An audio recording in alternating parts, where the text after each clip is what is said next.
their one sentence and I'll summarize and conclude. Myself Bharat sir. Sir, in the context of Sabarmala and other cases, there is a rivalry between the equality before law and religion. Give your valuable comment. It's a very good question. I'll come to that. Anybody else? Sir, excuse me, sir. We are at the 70th year of our constitution. We are celebrating it. And 71st year actually now. Go on. our constitution, some people will call it as an infant constitution because of only 70th year. So many democratic constitutions are nearly 400 years. But even though it is infant constitution, it is carrying the biggest democracy in the world. So we are near to 100th year and century for our constitution. What should be the goals for that constitution, and what are our mistakes in 70th year? మీ పేరేనా? శ్రీకాంత్. రామాయణం అంతా రాముడు సీతారామన్ అడుగుతున్నారు. Much of our discussion is that. So I don't need to repeat that, but I'll see if there's a concluding statement, something like that. Yes. Mike, please, fast. Volunteers, please, quickly. There's somebody here also wants to ask a question. Yes.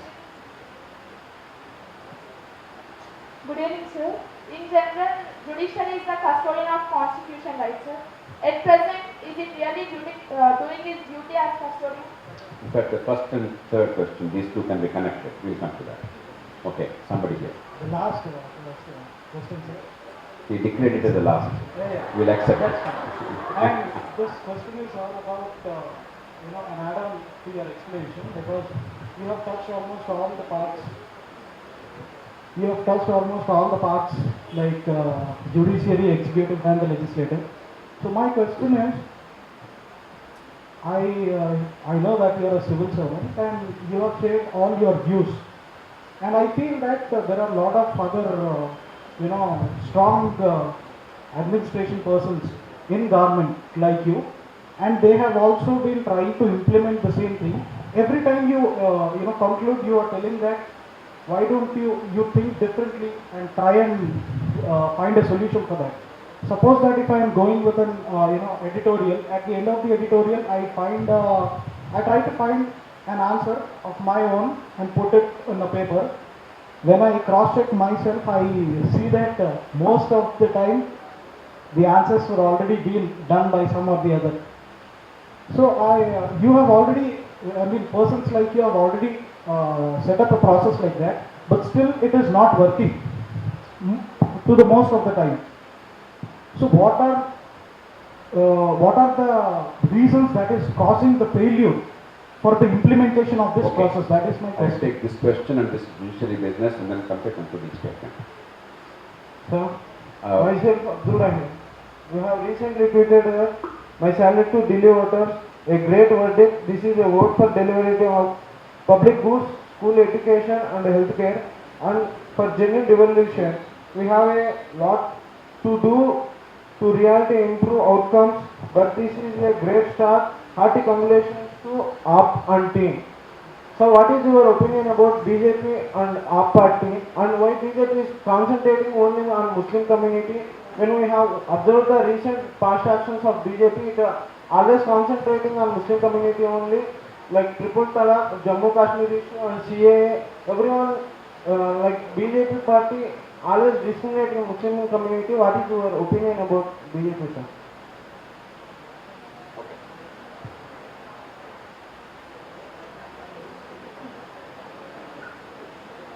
Let me take this last question briefly. My tweets now and in the last few days on this subject are self-explanatory. I don't require to go into details. And today I spent hours talking to the media all over the country.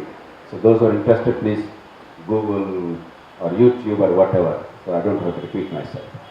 It's not about this party or that party. Parties do whatever it takes to win power. If BJP finds that polarizing people on religious grounds or on issues which really don't affect the lives of people but you can emotionalize is what is winning them power, they do that. If they feel that delivering real things is not only good for the country but also electorally good, they will do that too. Similarly, every other party. So our duty is not about this party or that party. All parties have some strengths, some weaknesses. Narendra Modi is a friend of mine. I've known him for the past 18 years. Arvind is a friend of mine. I've known him for the past 20 plus years. So there's nothing personal in this. The issue is, do we nudge the system to do the right things in the right way, or do we take a partisan positions and say Jindabad and Murdabad? We don't care who is the Chief Minister, who is the Prime Minister. How do I care? His family may sometimes care, though I don't know why. Only for ego gratification. Or if you want to make money, plunder at the cost of the people. But what we should care is what happens as a consequence. So Delhi verdict is important not because of Arvind or somebody. Because, as I said, a rare occasion when there is a possibility of delivery because of decentralization of power and a possibility of measuring the outcomes and therefore voting not by emotion or money or something else, and therefore an example to the political process in the country, if we understand it right and if we actually institutionalize the mechanisms. BJP in some respects has tried to do well. For instance, Narendra Modi in Gujarat did a great job in separating agricultural feeder lines from non-agricultural lines and providing 24-hour power to consumers in India for the first time. I endorsed it, I praised it. We knew each other pretty well. So it's not permanently somebody is right, somebody is wrong. That part of Modi is right. If Modi focuses on Muslims all the time without focusing on what really is important, then that is wrong. Now, my purpose and your purpose should not be to condemn Modi or to praise Modi. Can we redesign politics? Whether you like it or not, Modi or his party are going to be there for the next 25 years. Modi may not be there for 25 years. But BJP is going to be a significant or major party in India for the next generation. You cannot wish it away. Therefore, instead of bothering too much about which party and these loyalties, can we encourage them to look at things differently and create a framework where their political goals, after all they want power, and our understanding of the national goals, we want good governance and better outcomes for the country. Can we help use both these? I am one of those Indians who always looks at that. That's why my language is not harsh. I always encourage people to do the right thing. The support is not individual or for a party, it's for an issue. And whenever they are right, I stand by that. Whenever they are wrong, I say it's wrong. I always say, give an alternative. I don't merely say it's wrong. I have never criticized anybody without providing a viable alternative or giving the reasons why I believe what they are doing is wrong. Because that is a constructive way forward. So put that in that context. You will find many, many answers. Let me take this best practices question. There are many people who have found answers in India. I already mentioned to you C. Subramanian. I mentioned to you the V.N. Sivaraman and others, the Green Revolution, the Milk Revolution that happened in India, milk cooperatives, my great mentor and friend, personal friend, Varghese Kurian. In a local way in Jankir in Maharashtra, the healthcare revolution brought about by my great friend and mentor again, Rajinikanth Arun. So many people in the country world over have done outstanding things. The challenge of India is institutional replication. Each of these is a celebrated example without institutional capacity to replicate on a mass scale. That is a governance failure, a design failure. So when I say innovate, sometimes you have to innovate. Sometimes you have to simply adapt the existing innovations in the country or abroad to suit your conditions locally and replicate on a much bigger scale. You don't have to rediscover the wheel every time, reinvent the wheel every time. You don't have to rediscover fire every time. You have to adapt it to your conditions.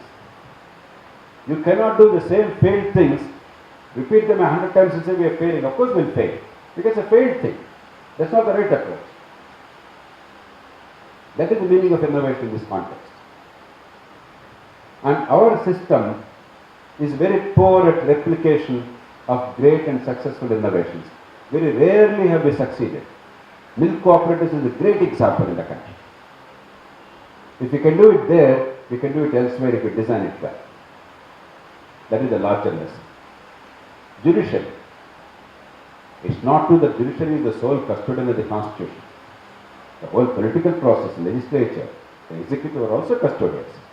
But when there is a dispute, judiciary has to have the last word in dispute resolution, in deciding what is constitutionally right or wrong. But judiciary cannot arrogate to itself the power to tell us what we should do. That's wrong, unacceptable. I am unapologetic opponent of judiciary in that respect. Indian judiciary is crossing all boundaries. Without being able to do their job well, they are trying to take over everybody else's job. It's a terrible way of managing the country. I reject it all the time, but I respect judiciary's role. In that context, Sabarimala, it looks nice. It's a classic example of where judiciary has got it wrong. Supposing, just reimagine, Catholic Church does not allow women to be priests. True or not? True or false? It does not allow. Supposing a woman Catholic practitioner says, I am entitled to become a priest, it's my fundamental right, my right as a woman is violated, I want the Supreme Court to give a direction to the Pope to allow me to be ordained as a priest. Can you imagine the Supreme Court giving that direction? Can you imagine the world keeping silent if the Supreme Court gives a direction to His Holiness the Pope, Pope Francis, that you must ordain women as priests? Does it make sense? The court got it wrong. It may be desirable. The religion may move in that direction over a period of time, but that struggle must be internal, because every religion in that sense is archaic. Every religious practice is archaic. The court and fundamental rights must come to the picture only when they are offensive to modern sensibilities. Only they are in a very manifest way offensive to human rights, like genital mutilation, like triple talaq, like child marriage, like forcible marriage. These are directly and fundamentally violating your human rights. These are not indirect and remote and vague notion of rights. Because that is the case, you must ban all religions. There is not a religion which does not have archaic practices which are relevant in modern context. Are we saying all religion must be banned? It's a personal choice. If you don't want religion, you be an agnostic or you be an atheist. Who asked you not to be? But you cannot impose it on the billions in the world of practitioners of faith and religion. So there is a line. It's not easy always to find that line. It requires wisdom. That's why judges are supposed to be wise. Unfortunately, in this case, like several other cases, the Indian Supreme Court has not exercised judgment wisely. I am not questioning the intentions. I probably would be very happy if every temple, every mosque, every church, women can enter, women can pray, women can be priests. I am all in favor, but that's not the court's job. That's religion's internal job. But genital mutilation is court's job. The religion cannot say, I have a right to do whatever we like with our women, impose violence and then beat them up or kill them. There is a clear line.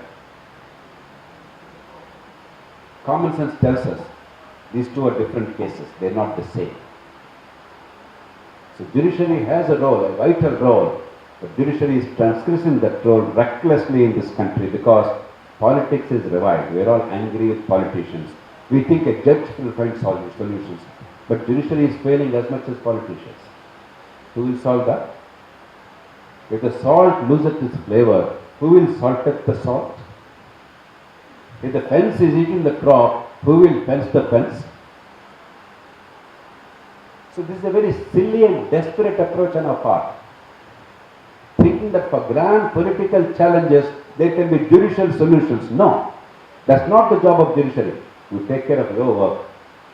The political challenges, governance challenges, we the people will take care. You are not equipped. It's not your job. What you do will be worse than what the politicians do. It's a terrible idea. You understand it? Think about it deeply.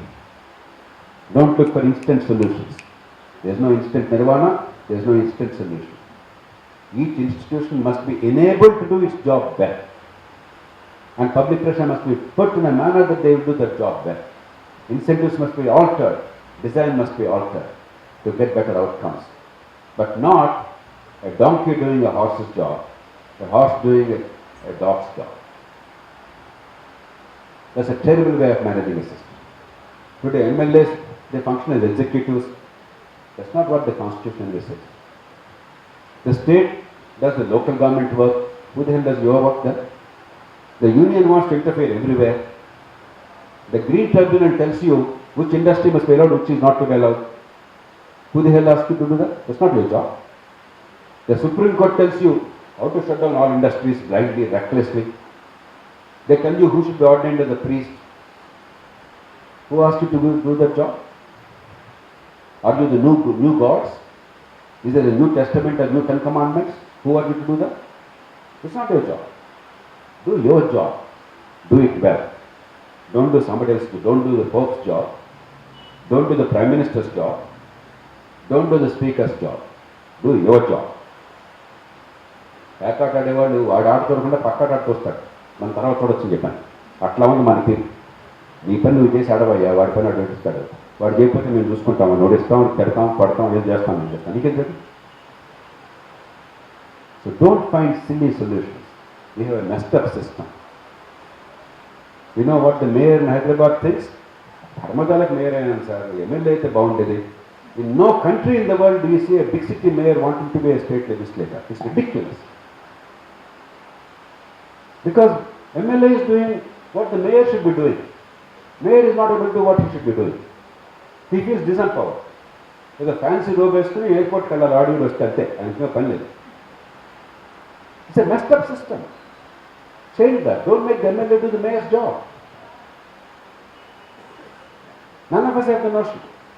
The bureaucrats, the media, the intelligentsia, we measure the MLA's work. వాడు MLA funds ఎంత ఖర్చు పెట్టాడు, ఎట్లా చేశాడు, ఆ వీధులు సరిగ్గా కూర్చోండి, ఎవరు చెప్పాడు? అది ఎమ్మెల్యే పని బుద్ధి ఉందా మనకి ఉన్నా?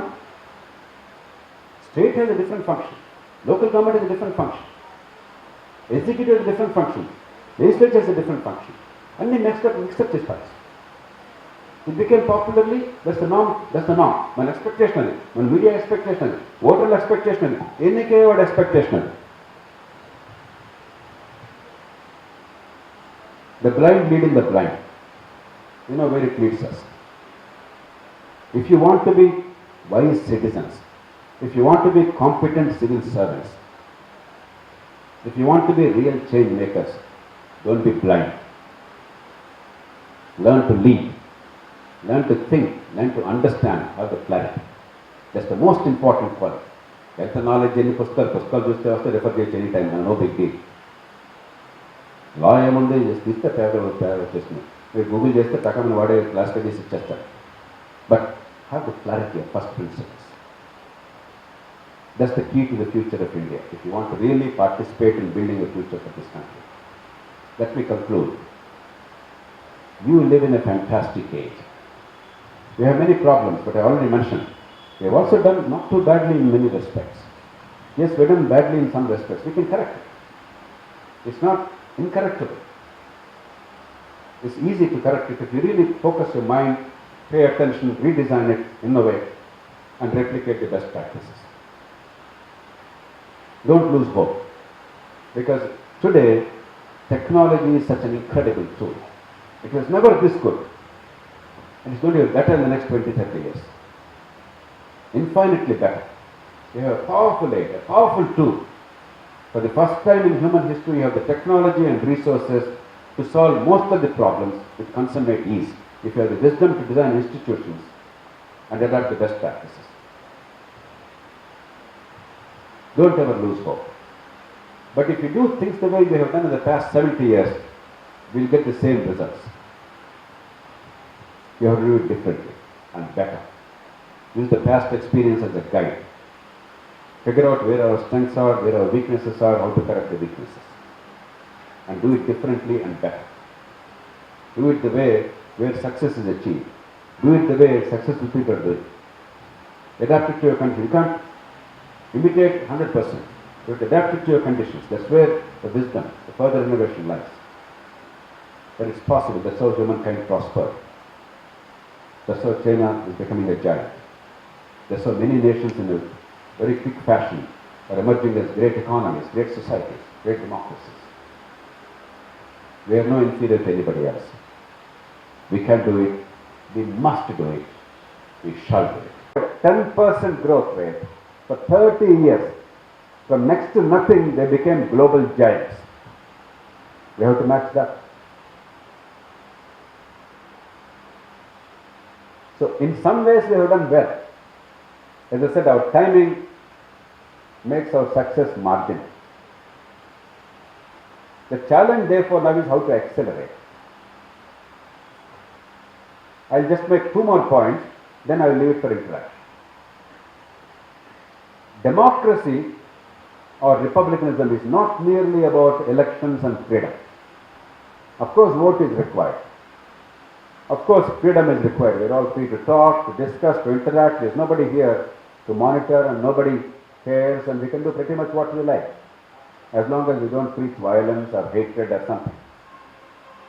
These two are necessary, but they are not sufficient. Unfortunately, our democracy is limited to this vote and this shout. This vote and the freedom. There are other ingredients of democracy. They are missing. We did not empower our people enough. Because only when we empower our people will they understand the meaning of the vote. Only then will they see the link between the vote and the consequences to their lives. Vote is not merely a celebration. It's a tool to improve your life with your money, because we are paying taxes. With the power you transfer to them, because we are giving the vote to put them in power on our behalf. The government is nothing but an agency to serve our collective needs. Because we cannot do everything on our own. You decide what to study, which school you go to, which course you pursue, which profession you undertake, which business you do, how you invest your money, whom you marry. All these are your personal decisions, your family decisions. But you cannot decide, I will decide that the mosquitoes will disappear. You may at best use some all out or anti-mosquito repellency, good night or all. You can at best do in your room, that's all. It has to be collectively controlled. You cannot decide, I will make sure that the drains here don't overflow. It's not in your hands, it is collective. You cannot decide, I order that the schools function well, everybody gets good quality education. It's not in your personal hands, it has to be collective. You cannot say there shall not be potholes on the road, or the traffic shall be perfect. When you're all coming here, you all must have weathered the traffic, right? You cannot do it on your own, it's collective. Or the healthcare institutions, or the quality of education in the school. These are not in our individual or family's domain. They are the collective. The government is about taking care of this collective. That's why you appoint a government, you elect a government, you give them the power, you give them the money, your hard-earned money, to make decisions on your behalf. Now, that government will deliver only when you have the capacity and the opportunity to measure the delivery, understand what they are supposed to deliver, and express your collective will in the form of the vote and your voice. Otherwise, elections and politics, they become a power game for personal aggrandizement. మీరు news పేపర్లో చూస్తుంటారు election టైంలో, అక్కడ అభ్యర్థులు తమ అదృష్టాన్ని పరీక్షించుకుంటున్నారు. చూసారు ఎప్పుడన్నా? మున్సిపల్ ఎలక్షన్ కానీ అసెంబ్లీ ఎలక్షన్ కానీ అభ్యర్థులు తమ అదృష్టాన్ని పరీక్షించుకుంటున్నారు. What kind of democracy is this?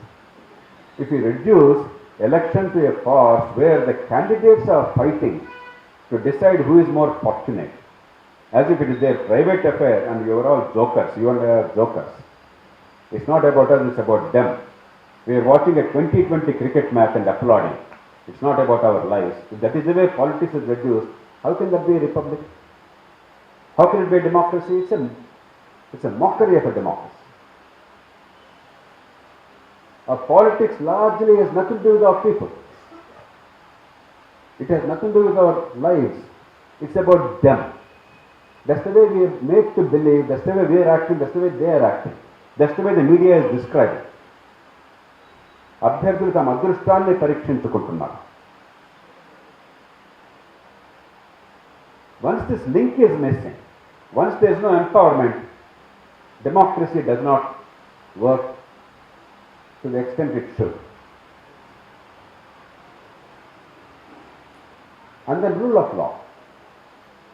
True republicanism and democracy means no matter how powerful you are, no matter how high you think you are, the law is equal to everybody and nobody is above the law.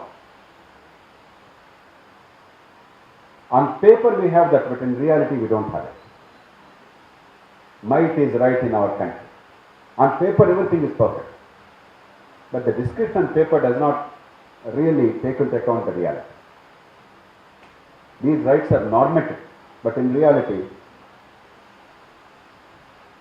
with about 70% of the people in prisons under trials only because they have no money to hire a lawyer and post a bail. Even a murder case taking sometimes up to 18-20 years. If only about 10% of the people accused of crimes are convicted even after they are charged before a court, the lowest conviction rate in the world, without confession. If in a civil suit, if you get justice within your lifetime, you are lucky. And therefore you don't even bother to go to court, you suffer injustice silently. Then there is no rule of law. It is not a democracy. Many significant elements of democracy are missing. And finally, if there are no correctives, things can always go wrong. But in a good system, when something goes wrong, you can detect it immediately. You will apply certain mechanisms to correct it as quickly as possible before disaster happens. We have very few correctives. The only corrective is next election, if you are angry, throw the fellow out. But the next fellow, identical fellow, oftentimes the same fellow with a different label, different symbol. So there is no corrective, it's only a power game. So we instituted a very flawed model. In some respects we did very well. In some other respects we are very poor. That would not have mattered if we had time, another 200 years, 300 years like other countries. We do not have time. So we have to make our republic work, our democracy work. In the absence of the elections, are particularly in our parts of the country, Tamil Nadu, Andhra Pradesh, Telangana, Karnataka, many other parts, they are reduced to money, vote buying and distribution of money and gifts, freebies, as many freebies as possible because the people don't see any other benefits from government. So let me get whatever I can. Sachinod pelli kochinde kattam. Maximize the short-term gain. Or divisions in society. We are a society of caste, region, religion, language, Hindu, Muslim, North, South, Kamma, Reddy, Kapu, Telangana, Andhra. We are tribalized. It's very easy to mobilize us on that basis. And we suddenly become hyper-patriotic on these narrow loyalties. Kamma patriotism, Telangana patriotism, Andhra patriotism, Krishna district patriotism, Nalgonda district patriotism is very easy. And you feel very good about it because I am working for a cause. Tribal cause. Divide people. All these three are happening. Divisions in society for political gain, short-term freebies, and vote buy. But these are problems that we created, wittingly or unwittingly. We can set it right. These are not given by God or nature. These are not natural. These are artificial problems we created because we designed the system in a faulty manner. We can set it right. So the lessons of 70 years of Republic are A, we have done actually reasonably well. B, we have a long way to go. C, by praying to God and hoping for a miracle, things will not change. We must understand where we have gone wrong and what we need to do to improve things as quickly as possible. And D, wherever we do it right, we actually get good results.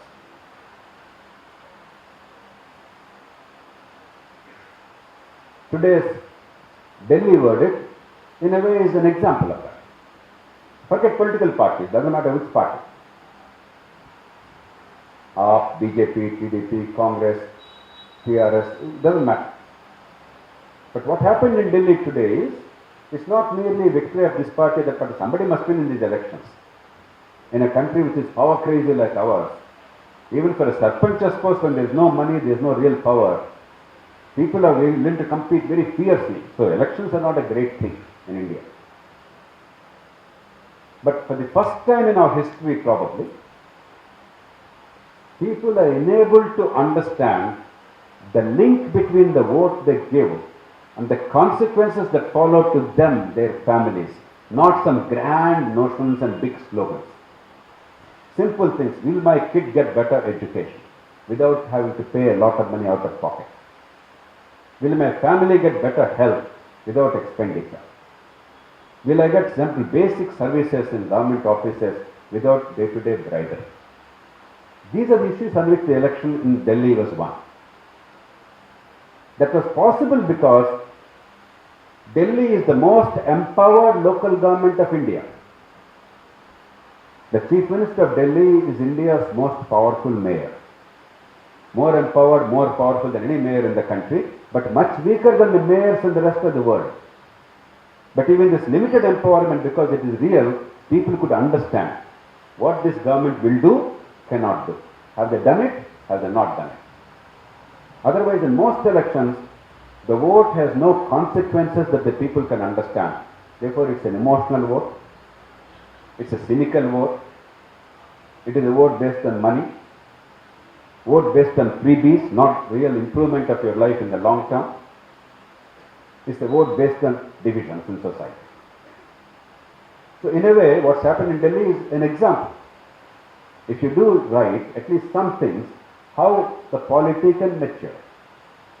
If you don't do it right, how election after election, each election we think something big will happen, nothing much happens here. And that's why India is at the bottom in almost all the key indicators of human development: education, healthcare, water supply, sanitation, sewerage, drinking water, electricity. You take any indicator, India is at the bottom. We can do much better. We have the ability. But unless you design a system where the incentives are aligned to improve, AAP has improved it because there is local empowerment, and they realize without that improvement, there is no chance of their re-election. They did the right thing. They made some improvement possible, not that miracles are achieved, not yet. But at least they did some things solid enough. They laid a roadmap and they gave some confidence that yes, if the next 5 years are given to them, they can do better and will get the results. If they don't do well, people should throw them out and they will throw them out. That's the way democracy should work. I always give an example. If I go back after this session, people of your age don't understand these problems. As they grow older, doctors tell us, don't climb too many stairs and all that. Walk as much as you want, but your joints must be preserved. Suppose in the elevator, the lift in my apartment complex is not working, I'm not going to keep quiet. I will immediately holler. All of us together elected somebody, Amitabh Bhai, to take care of that. I will immediately call him up and say, Amitabh Bhai, kya ho raha hai? We are paying regular monthly maintenance fee. We have all chosen you to take care of this. If water supply is not there, the lift does not function. So there are too many fuse calls in this premises. If the sewerage system is all breaking down within the campus, within the premises, if the watch and ward is not good, we will not tolerate. It's not some grand issue. It is bread and butter issue. It's something that affects your life immediately. We understand it. If it doesn't work well, we'll shout and make it happen. If it still does not respond, we'll say, Amitabh Bhai, we'll find somebody else, you are not good enough. I'll say, Ashok Bhai, aap kuch kar lijiyega. If he doesn't do it also, doesn't have time, I'll say, all right, I'm busy, but I'll still take charge because it's necessary for me. If my home doesn't have water supply, shall I go to my cousin's home or nephew's home or somebody say, Bhai, I have to take a bath in your house? It's very insulting. And how many people have nephews to take a bath at their home? So it's something very personal, very direct, very tangible. That's how democracy works. Not airy-fairy things. not grand slogans and notions. That's all a myth. So we have to make our democracy work. And if we understand where our strengths are, where our weaknesses are, we can make it work. And wherever we do the right things, we are getting excellent results. So, the food production in the country, the green revolution. Because in that respect, we did good things. General election conduct, by and large, in a poor country, we manage it pretty well. In a complex country. Disaster management, we do reasonably well. ISRO, despite limited resources, we are doing pretty well in the country. VIP visits, some people call it another form of disaster. We manage it pretty well. If the Prime Minister comes, President comes, everything stick and stand. Wherever we have instituted certain designs, certain practices and accountability, we are actually doing well. The milk cooperatives, India is the world's biggest producer of milk. So what I am saying is not theoretical, it's real. It works. But if you do it right, if people understand how to link their decisions in a democracy with the consequences that affect their lives. People credit me with helping create 2 lakh acres of irrigation in one district. I didn't do it, people did it. I only empowered them. It worked like a charm. Much better than anywhere else in the country. On a much bigger scale. You can go on and on. That's the only way democracy works. So you must have a robust appreciation, not a cynical, negative and pessimistic approach, not a gung-ho optimism and jingoism that everything is fantastic, we are the world's greatest country, the whole world survives on us, without us America will collapse, without us all this is bunkum.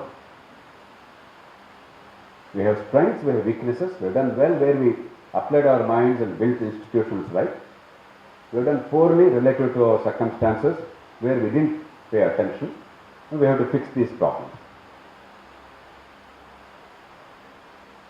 And I truly believe that if your generation understands where we have failed in the last 60, 70 years, and if you learn lessons from the rest of the world, their experience, and build institutions and mechanisms to improve it, we can see dramatic change in India.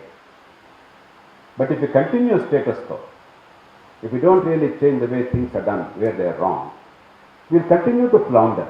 India will not disappear. Technology is still there, therefore there will be some improvement irrespective of government, not because of government, but despite the government and politics. Our families are strong, therefore no, your parents sacrifice a great deal for all of you.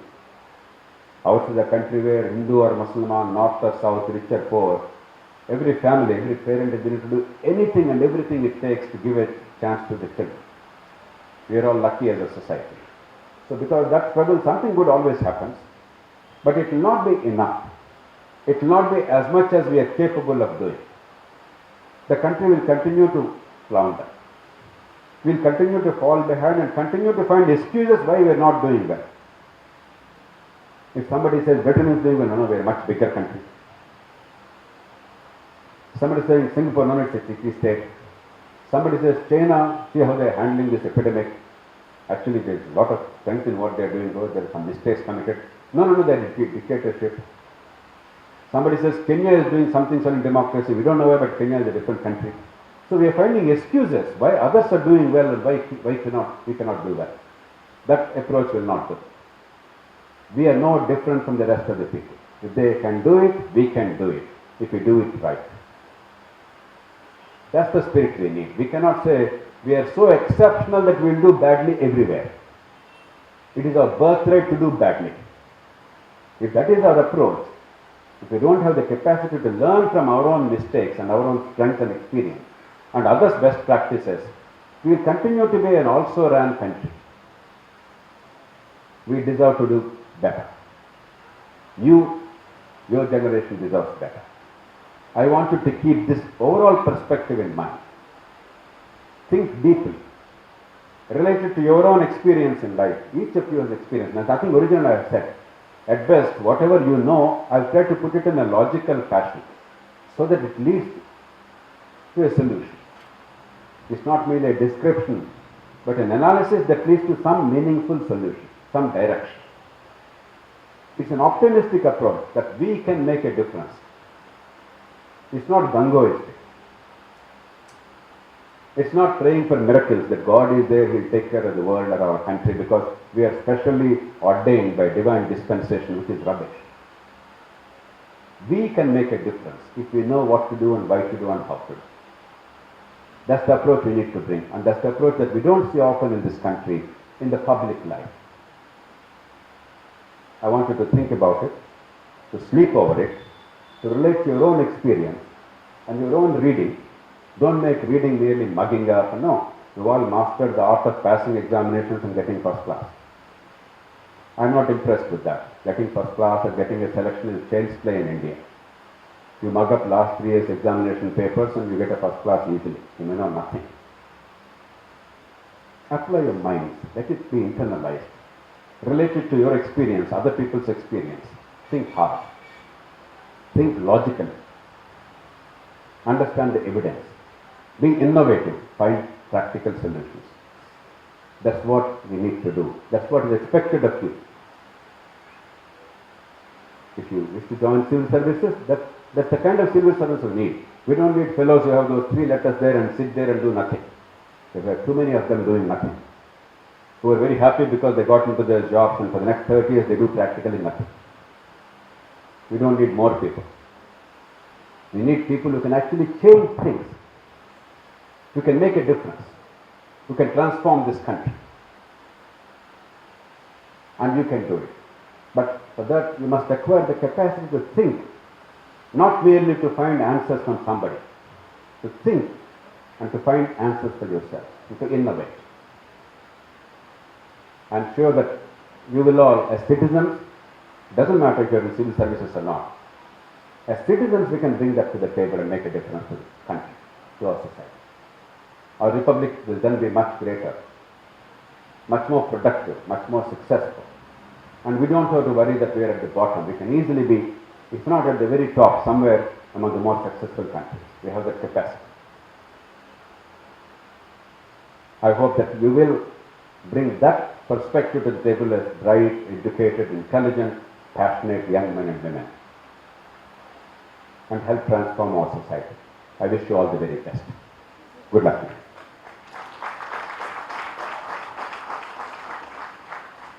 Now the floor is yours. I've taken a little longer than I wanted, but I think much of the broader points I wanted to cover, they're there. Microphones, I think, are there. You can take one more of this if it's necessary. I don't know if it's possible or necessary. Now, please raise your hand. Just give me your name, what you're currently doing, and very quickly your education, what you studied or something. Then come up with a question. Don't be afraid. Don't think any question is bad or foolish. There's no foolish question. There are only foolish people who don't ask questions. And there are no answers. I can't say there's an answer which is ready. No. We will together explore. We will think of how to think, how to look at issues. That is a more productive occupation of our time than merely finding answers and trying to remember and mug up. How to think, how to find answers to our complex challenges. Okay? All right, the floor is yours. Who first? Sir, good evening, sir. Sir, my name is B. Venkatesh, sir. Perama? B. Venkatesh, sir. V? Venkatesh. B. Venkatesh, sir. Venkatesh, okay. Yes, sir. Sir, I am coming from Kurnool, sir. Sir, కొంచెం దూరంగా పెట్టాను కొద్దిగా దూరం. Sir చిన్నప్పుడు మా నాన్న నాకు చెప్పేవారు సార్, ఒక వ్యక్తి ఒక గొప్ప పదవిని వదిలేసి ప్రజలకు సేవ చేయాలని చెప్పేసి రాజకీయాల్లోకి వచ్చాడని చెప్పేసి సార్. కానీ నాకు అప్పటి నుంచి ఒక సందేహం ఉండేది సార్. ఇండియాలో ఇప్పుడు ప్రజెంట్ ఉన్న సమస్యలు ఏమంటే సార్, ఎకనామిక్ స్లో డౌన్ కానీ డెమోక్రటిక్ ఇండెక్స్లో ఇండియా చివరి స్థానంలో ఉంది సార్. ఇంకా ఎంతోమంది ప్రజలు చనిపోతున్నారు సార్. ఎందుకంటే ఈ గవర్నమెంట్ తీసుకొచ్చే కొన్ని పాలసీలు వల్ల sir. For example CAA sir, దానికి ప్రొటెక్ట్ చేయడం వల్ల చాలామంది ఏమీ తెలియని వాళ్ళు చనిపోయారు సార్.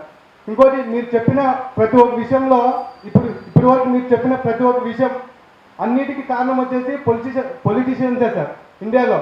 మీరెందుకు సార్ ఒక గొప్ప సర్వీస్ని వదిలేసి ఈ ఒక party స్థాపించాలని sir.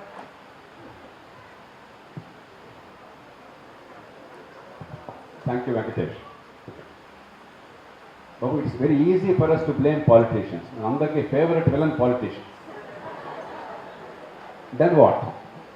There are two ways of looking at it. ఒకటి politicians అంతా కూడా దేశంలో పరమ దుర్మార్గులు. దుర్మార్గులు చెడ్డవాళ్ళే పాలిటిక్స్లోకి వెళ్ళారు. పాలిటిక్స్ బయట ఉన్న వాళ్ళంతా పరమ పవిత్రులు. No, is it true?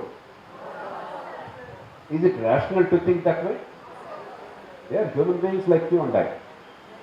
If some people have the ambition to do something, make a name for themselves, and the ambition to actually make a difference, ambition to serve the society, is it wrong? So how do you design the institutions? Trust me, many politicians are good people. They are decent people. ఈ మాట మీకు ఆశ్చర్యంగా అనిపించవచ్చు. Many of these politicians, if they deploy their energies for their personal gain and nothing else, their families, they can make more money than they can ever make in politics, most of them. They'll be happier, healthier, their families will be better off. So there is a bug, something, a desire to do something, or a desire to prove themselves, or the desire to get glory. None of it is a bad idea. Ideally, they must only work for the good of the people. But if they also want glory, what is wrong with that? Is it a terrible idea? So it's not that they're bad, it's that the power game compels them to do certain things. They're all victims of a vicious cycle. It's not that the politicians in America or Britain or Germany or Japan are more moral or wonderful human beings. They're all of the same stock. But there, the power game is such that you don't have to compromise public good for your political gain. Whereas here, they are victims of a vicious cycle. So the challenge is not to blame politicians, but how to design an electoral and political system where their ambition to excel, to become leaders, to acquire power, to acquire glory, and to bring about change, that is seamlessly fused with public good. If your acquisition of power is almost always at the cost of public good, then there is a problem.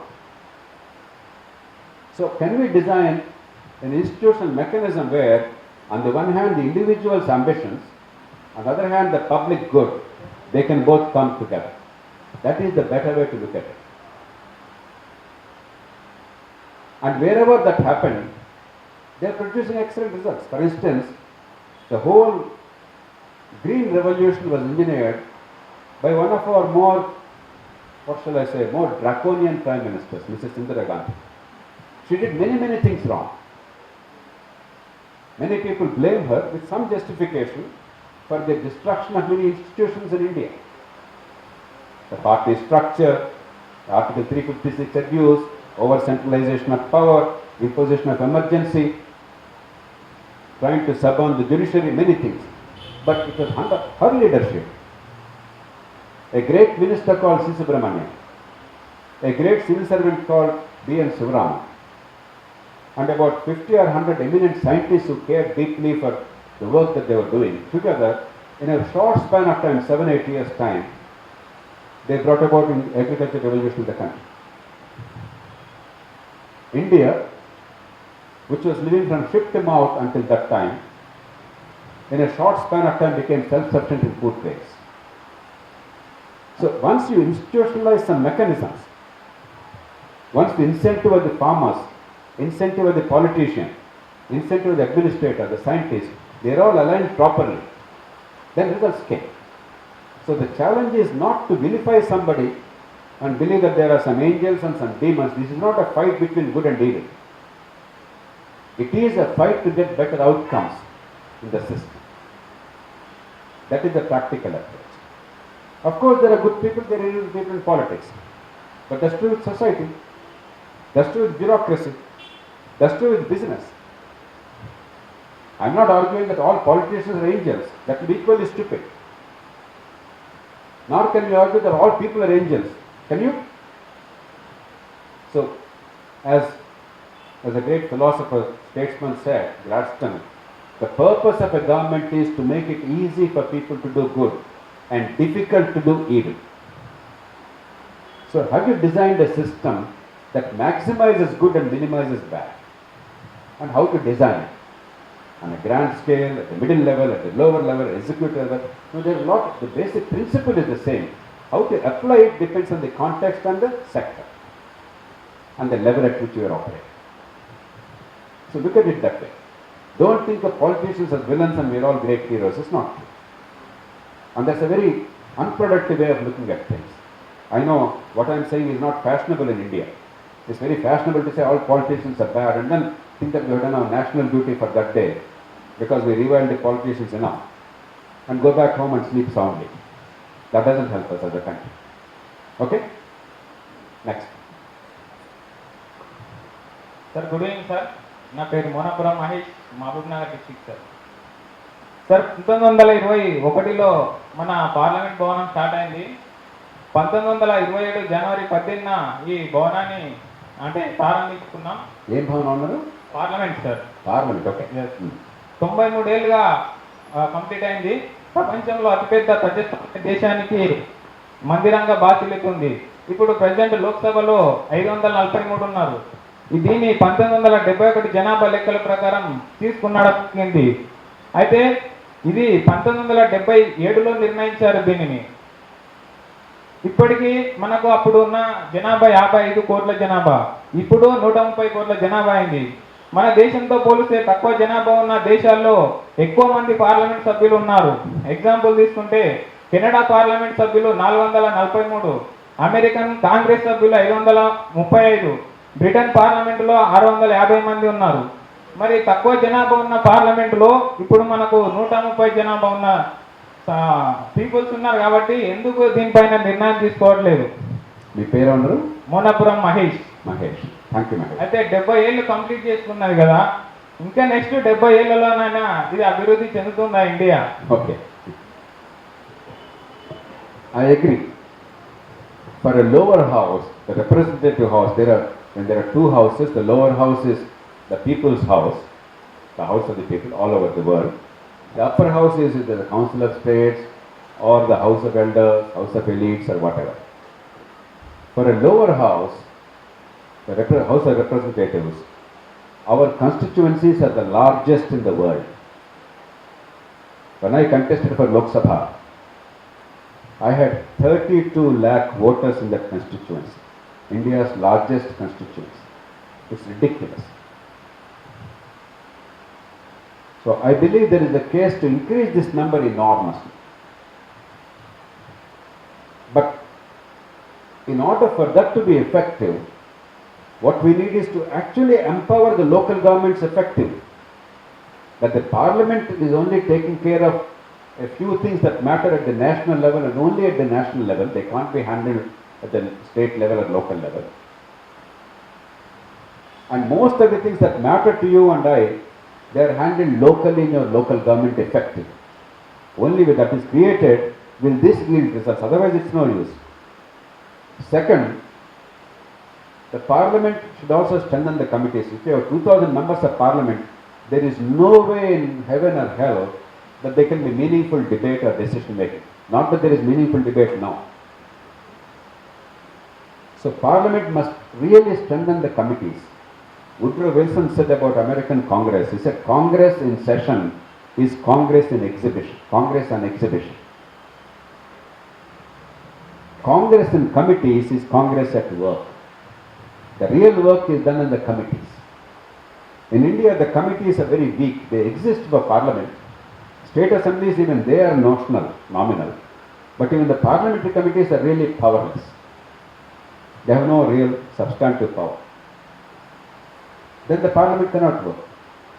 So we must really strengthen the committee system like in America, like in other countries. Really make the committees very effective. Then the 2,000 member houses, once in a while they meet for some formal occasions, but the real work is done in committees. But the most important thing is empower the local governments, the third tier. States are reasonably empowered, but strengthen them further with accountability. Then the system will work. So within that broad framework, there is a case to have much larger number of members of parliament. I agree with you, but that is not the central problem. If you address the other things, then that problem can be fixed. But fixing that alone, having the larger number, will not change much. Your local water supply, local school are local issues. Even if you have 2,000 members in parliament, they are not supposed to take care of that. In India, we have lost the sense of distinction between panchayat and parliament. Our vote is uniform and blind. There is only 3-4% difference between our vote for the panchayat and to the assembly and to the parliament. Only in Delhi, for the first time this time, people distinguished quite dramatically. Because the local power is real. And therefore they could actually measure the performance of this government and make a decision in the way they deem fit. And they measured the performance of the Modi government, they made a decision at that level which is different. That is mature. So we must do something much more than merely increasing the number of members of parliament. But as a principle, I agree with you that this is too big a constituency. In Britain, you have typically about 50 or 60,000 voters for a parliament member. And a member knows practically everybody. Everybody knows the member. And in all of Britain, the total money spent by the Conservative Party, which won a landslide in the recent parliamentary election on 12th of December, is about 12 to 15 million pounds sterling. That's all. If you take the purchasing power of rupee, that is probably equal to one assembly constituency expenditure in India for one candidate. The whole ruling party in the whole country spent only 12 to 15 million pounds. That means in terms of purchasing power, it's probably no more than 40 or 50 crores. There are assembly constituencies where more money is spent in India. So what's happening is a disgrace. But the change has to be much more robust. Okay, Mahesh? Next. Sir, good evening, sir. I am Ravi Verma. Yeah, I am Ravi Verma. Ravi Verma, yes. Yeah, this is the second time I am speaking to you. I have a couple of questions for you, sir. The first is, keeping the series of contemporary issues in mind, I strongly believe that the preamble of the Constitution itself is getting diluted. To be more specific, the words secular and democracy, they are getting diluted. And to give an example, the series of resignations of IAS officers, very recently, stating that the fundamental rights of the people are getting suppressed. Because of that, they are not finding space to bring that issues out, and they are resigning from their services. What is your take on that? The second question for you is, I read through the latest economic survey of India, and I feel many of the facts and figures in the economic survey are highly exaggerated. The growth rate, what they are projecting at 7.5% is not actually 7.5. So what do you think the major misguidance by the government to the people of India through the form of budget or economic survey of India? Okay. Let's take the first question. Our democracy is flawed, but it's not a non-democracy. We must have perspective. I don't think we can seriously argue that there is no liberty in India. Yes, there are problems. The fact that too many people are incarcerated in jails without bail does not show a society of rule of law or liberty is to that extent deficient. The fact that power is abused habitually by those in authority, and therefore you go after people who are your political enemies or rivals using the state's agencies is not a happy sign. To that extent is deficient. The fact that you are using religion as a card to divide people and polarize is not a happy situation. So there are deficiencies, but I don't think that we can categorize India as a non-democracy. If we take, for instance, secularism issue, I think in a broad sense Indian society and state are secular. But there are deficiencies, no question about it. I think one of the problems is a problem of a right-wing political party. World over there is a right-wing political party. There are two elements in right-wing parties. One is the cultural and religious conservatism. The second is the fiscal prudence, limited state, like Republican Party in the United States or Conservative Party in Britain, etc. Now, to fuse both these, it takes a tremendous ability to reconcile. India did not have experience yet. And therefore we are going helter-skelter. You can take it as a normal part of political evolution. While it is bothersome, we have to address it. I don't think we need to panic and think, my God, India is finished and democracy is dead and preamble is inconsequential. I think that is an excessive overreaction. But there are problems. I should mention that mere vote and shout do not constitute a democracy. There are severe flaws. But our analysis must lead to a tangible solution, not an apocalyptic vision and chest thumping and breast beating and saying Satyana Shoga. That doesn't help. You must precisely understand where what has gone wrong and how to set it right. Okay? The second part, economic survey.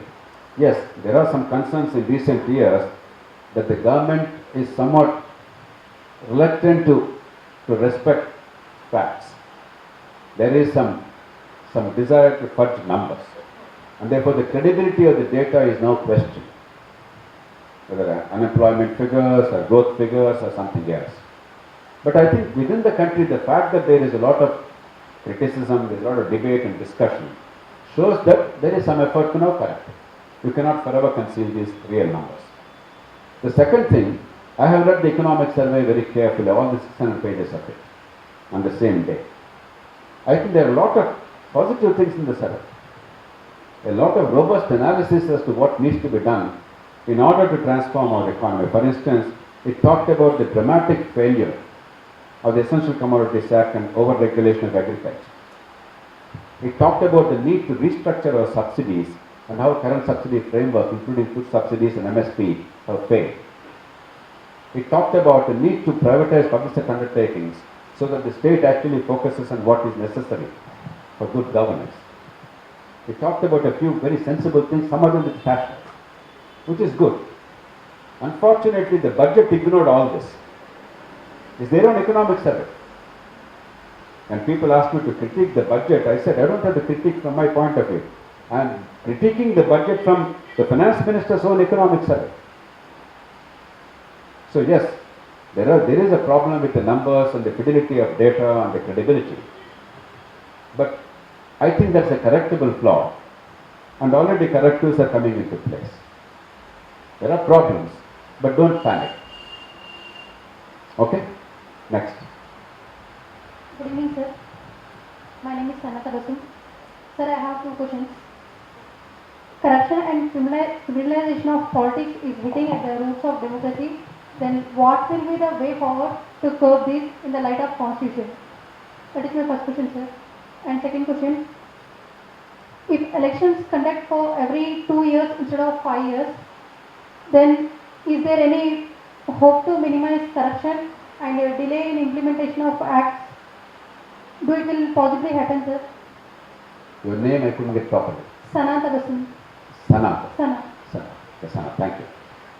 Let me take the second question first, and I'll go back to the first question. There are moments when I feel if you have elections every 6 months, for a period of 4 or 5 years, the politicians will be exhausted. Because they'll spend so much money, they're terrified that they cannot recover the money. And they'll be forced to relook at the whole thing. Why do you go into this? Let's design a system which is more sensible. At one level that is right. For some time it may even work. But as a political system, if you institutionalize very frequent elections like American Congress, the lower house of representatives in America, the term is 2 years. Every time the moment is elected, the member's concern is how do I get re-elected? Well, there is no vote buying and there is no illegitimate money. They have to raise humongous sums of money to get elected next time because of TV campaigning, other strategies and surveys, they cost enormous sums of money. So from day one, you are only ringing up the telephone, calling the people, potential donors and saying, please contribute. Everything legal. There is no corruption. But obsession is, my God, how do I get re-elected? It's not a wise thing. As a short-term thing, I personally believe that a few elections or a period of 3-4 years will not do us too much harm. I don't agree that we must have a stable, strong government 5 years that is not doing us any great good. A bit of instability just to send some shock through the system and force them to look at alternative models and improve the system may not be a bad thing, but institutionalizing frequent elections is not a good thing either. For another reason, it's not a good thing. Politics is a very complex business anywhere in the world. In a country like India, it's much more complex. On the one hand, people want short-term benefits, populism, popularity. On the other hand, you have to promote the long-term public good if you care for the country's future. Let us say your parents, their right to be parents is decided on the basis of the vote of the children every year. Imagine what happens to all these families. The parents who spoil the children rotten, they'll be immensely popular and be re-elected every time. The parents who want to protect the children's long-term future, ask them to pay attention to their study, to their sleep, not spend too much time with television or mobile phone or social media. They'll be unpopular, they'll be voted out. The children will be destroyed. The same thing with electorate also. If every day I'm worried about how do I get the popular vote, and in order to get that, how do I do some popular things, not the necessary things, good education, good health care, rule of law, and doing things which are necessary for the country's future. Sometimes they are hard. Sometimes there is a price to pay in the short term. Unless you give the government some time for these policies to mature and people to begin to see what are the benefits, the governments always focus on what gives them vote immediately. That's a very dangerous trap. Therefore, I understand your frustration, but it's a generally dangerous idea to have elections every year or 2 years and throw the bumps out. Because the bumps will guarantee that you will have no long-term good at all. Corruption criminalization. Sanath, you asked me 2 essay questions in very crisp form and you asked me to give that reply dramatically. Let me give very brief reply. Corruption. There are many forms of corruption. Corruption is like cancer. The word cancer gives a generic description that some tissues are unnecessarily and uncontrollably proliferating, damaging the body and ultimately killing it, in layman's language. But the form of cancer varies from tissue to tissue. Therefore, the management of cancer varies from tissue to tissue. Some of you are doctors or people who have better understanding of biology, you would know. The treatment varies. Corruption also, well, the generic form we can understand, the nature of corruption varies from sector to sector. Therefore, addressing corruption, how to curb corruption, the solution varies from sector to sector, case to case. Take the case of your telephones. 25-30 years ago, you have to pay a huge sum as a own your telephone deposit. In those days, 8,000 rupees I paid more than 30 years ago, equal to some 1 lakh rupees or so today. Permanent deposit. Waited for 2-3 years. Once the phone is sanctioned, then I had to pay a bribe, or at least somebody used influence in my case maybe. But generally a bribe to get the phone installed. Then every month the phone would go out of order. Somebody will go and pay a bribe to get the phone repaired. How many of you have these phones now? All of you? Did anybody pay a bribe? What happened? Did you all become moral giants? You brought in a simple things. Competition, choice, technology. Instead of you paying a bribe, the service provider is coming home, knocking your door or making a phone call from somewhere else and saying, do you want this service? Do you want this telephone? Just the way you have done altered the incentives for the producer, for the buyer, everybody, and it altered the outcomes dramatically. Competition, choice. Corruption is there. But this can't happen everywhere. You can't improve policing by competition. Already Gundas are in competition with the policemen. That's the wrong kind of competition we want. There, rule of law, the methods are different. Railway reservation. Mere computerization and transparency. Your ability to online ask for reservation and then track whether or not you got reservation confirmed, what wait list, that itself dramatically brought down corruption. Day-to-day corruption. Government officers, you go for a thing which you are entitled to get, he asks for a bribe, I rush you 20 times, there is delay, harassment, you pay a bribe. Have service guarantees, timelines for delivery, enforce that vigorously. If they don't give you the service in time, let them pay a compensation fee. Enforce it vigorously. And wherever possible to provide that service for the private sector, you make it happen. Today, for instance, your car or motorcycle, computer, your environmental clearance, pollution clearance, you can do it through private agencies. You don't have to go to a government office. You can do that in many cases. For instance, if a town planning approval is required, you will lay the guidelines and then have a test for all the architects. Once they clear that, give them the power, collect a fee from them, and if they misuse that power, punish them heavily. There is no reason for you to go to a town planning office, pay a bribe for the file to go from A to B to C to Z. You can change these procedures. So the point I'm making is, corruption is a generic problem with specific solutions which are sectoral. There is no one solution. It's not merely a moral issue. The moment you talk of corruption and think of corruption as, my God, it's a moral issue. The bribe giver is bad. We are all immoral as a country. We are all bad people.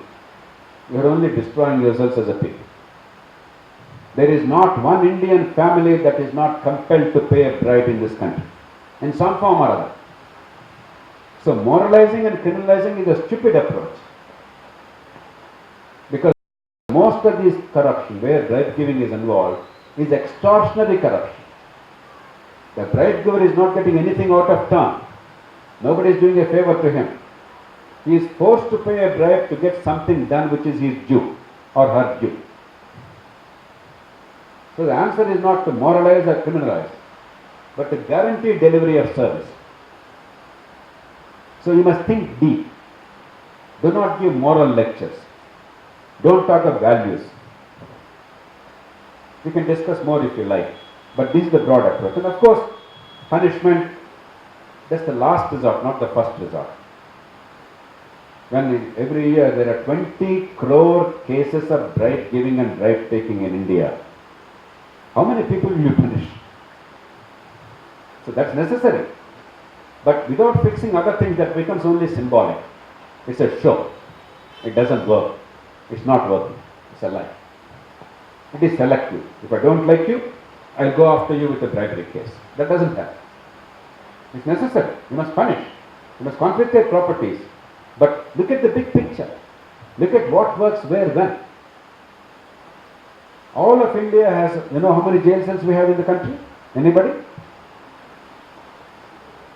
The total jail capacity of India. Anybody?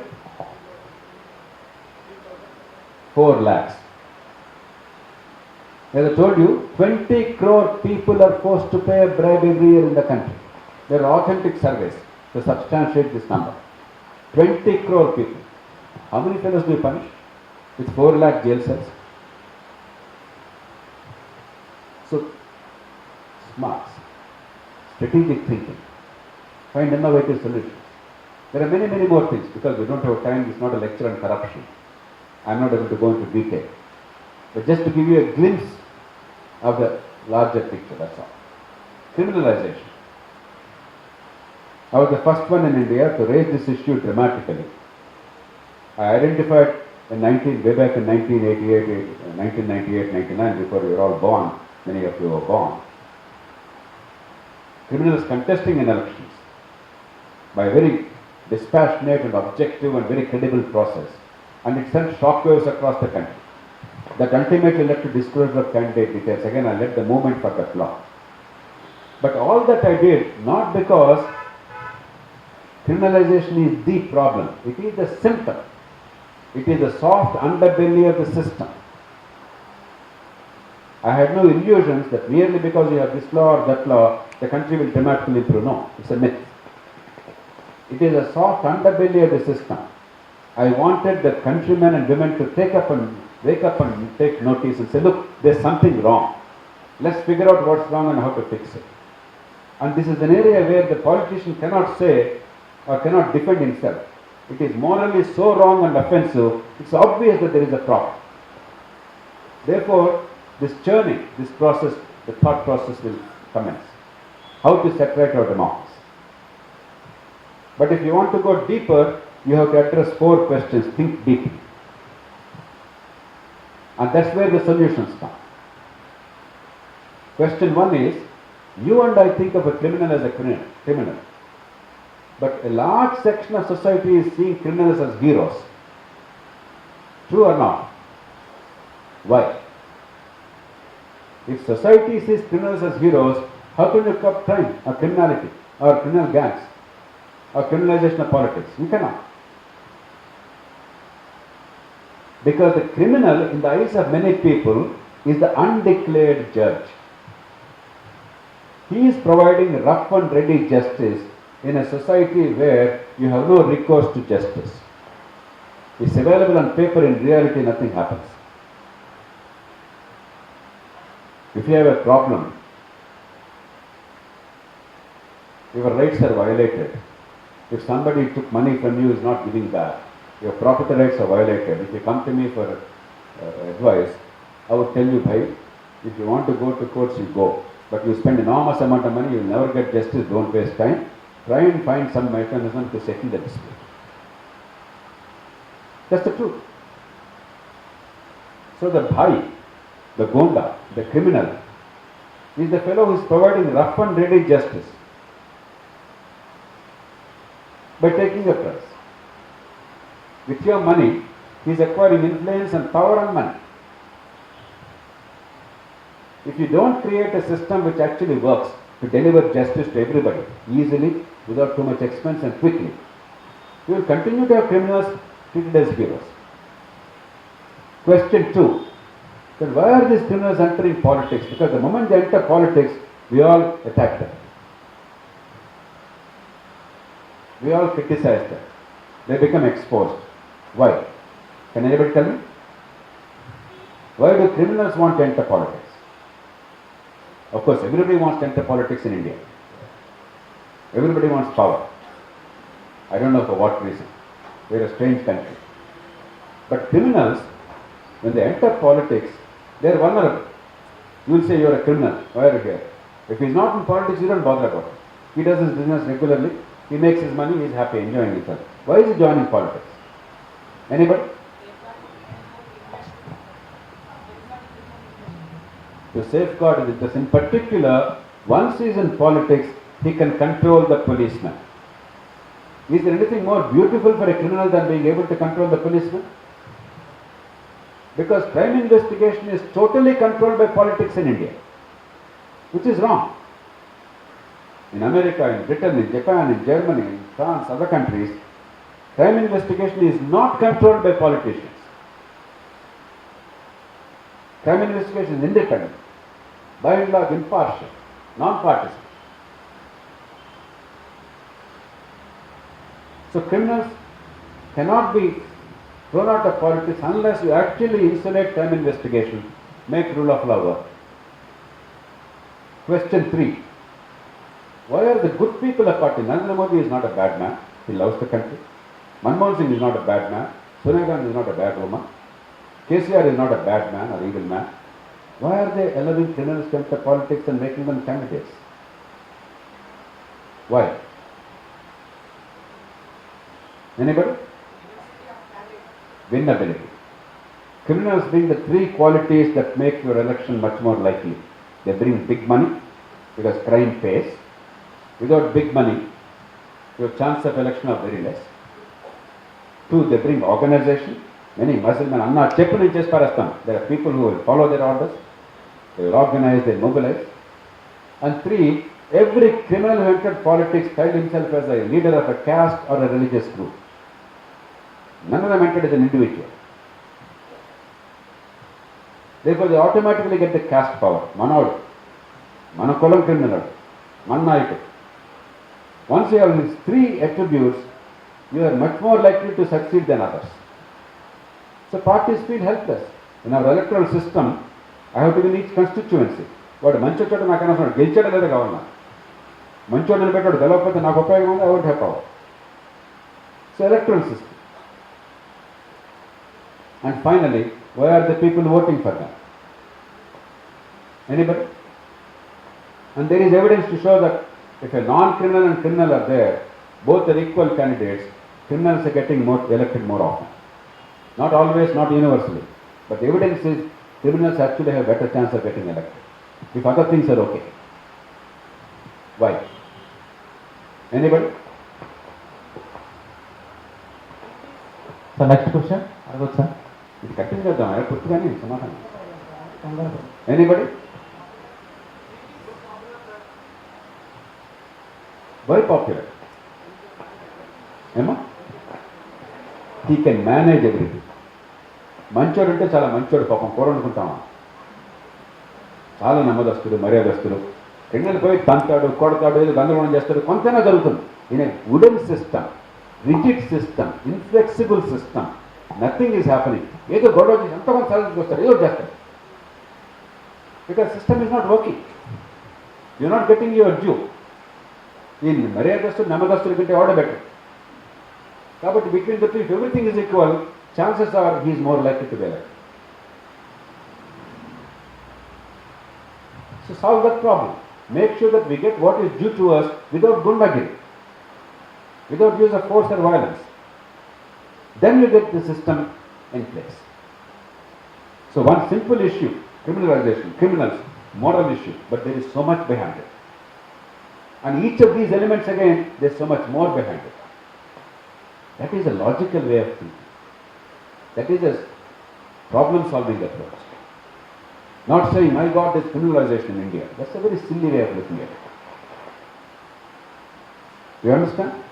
When I say that I want you to acquire the capacity to think, to learn how to think, and therefore find solutions, this is that.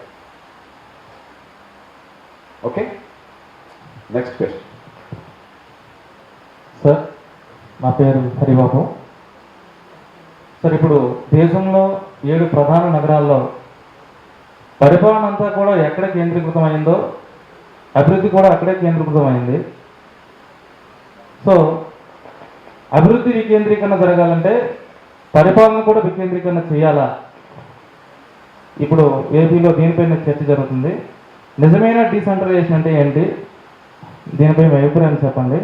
రెండో question, present దేశ ఆర్థిక వ్యవస్థ పతనం అవ్వడానికి పెద్ద నోట్ల రద్దు, BJP government తీసుకొచ్చిన జిఎస్టీ చట్టమే ప్రధానమైన కారణమా? మూడో క్వశ్చన్, సొంత మీడియా లేకుండా రెండు వేసే question.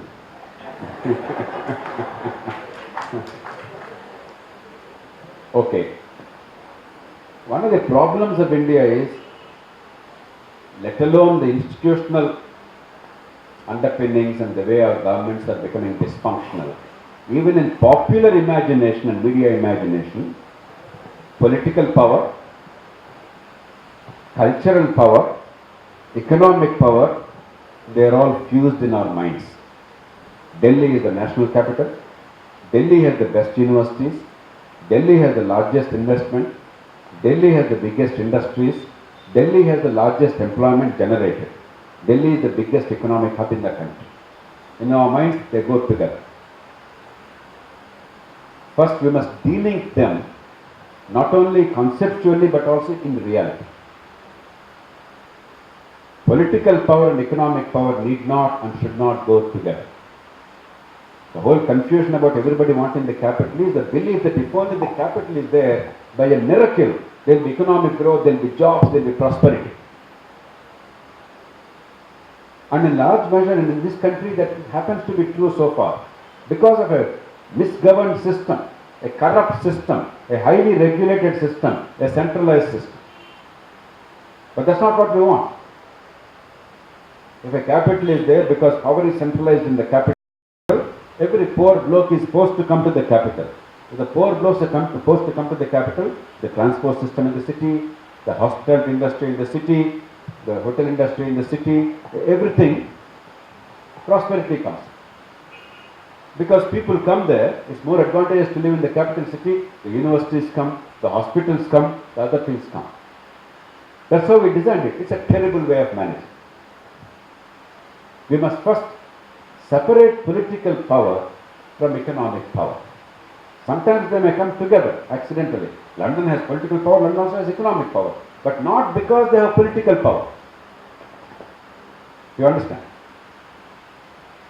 That means power must be so decentralized that the capital doesn't matter for most of us and most of the purposes. Our imagination is power is centralized, everybody is forced to come here. Take Andhra Pradesh or Telangana today, to get a school teacher transferred, the power vests in the chief minister. It's a disgrace, it's a shame. So it doesn't matter where the capital is. The fact that for a village teacher, you have to go to the chief minister, even when two teachers in two different schools agree, the local governments agree to exchange, it will be to the convenience of everybody, the signature has to be the chief minister's. That is terrible. It doesn't matter where the capital is. The capital itself is wrong. That power is wrong. So changing the capital is not decentralization. It's a myth. It's saying, no, so far people have to come to your town, now they'll come to my town. That's not decentralization. That is absurd. The whole debate on Andhra Pradesh is wrong. Real decentralizing is empowering local governments. There is something called, have you heard of the word subsidiarity? How many of you have heard the word subsidiarity? Raise your hands. Subsidiarity. Only two hands. You all must understand. The principle of subsidiarity is power must be exercised as close to the people as is humanly possible. You must give power to a larger entity only if it cannot be exercised at a smaller level, either because of economies of scale, or because of the complexity of the system, or because this function cannot be locally managed. You cannot handle defense of India from Hyderabad or Visakhapatnam or Karimnagar. It has to be managed at the national level. You cannot manage the larger design of national highways from Hyderabad or Rajahmundry. Though much of the work is done here, but overall architecture, overall understanding of what you are doing has to be at that level. Therefore, to that extent it can be transferred. But your drinking water supply in a village, why the hell do you require a state capital or national capital? Pray tell me. Your sewers in Hyderabad city, why should you go to Secretariat? How absurd it is. Your school in the locality, why should somebody in the state capital manage that? I am not saying you should conduct examinations locally. That can be by another system. But day-to-day management of the school and holding them to account, ensuring better outcomes, the local community must be able to do it. We have what are called school district boards in America. They are elected locally for the town or the school district but board area. They are all managed by the school district board, period. They don't go beyond that. So subsidiarity means they must be exercised at a level where as close to the people as possible. If you go to a larger level, it's because there are economies of scale, it's very inefficient to do it here, it costs more. Or there is such complexity of management and technology that you don't have the skills here, or the function by definition cannot be managed. You can't obviously have currency for every town. It has to be national. In our country, we don't have such understanding at all. It's ridiculous that the chief minister is monitoring your distribution transformers in the village. There are probably 60,000 distribution transformers in the state. That is a local executive engineer's job, not a chief minister's job. In one job, I used to have 8,000 paid secretaries.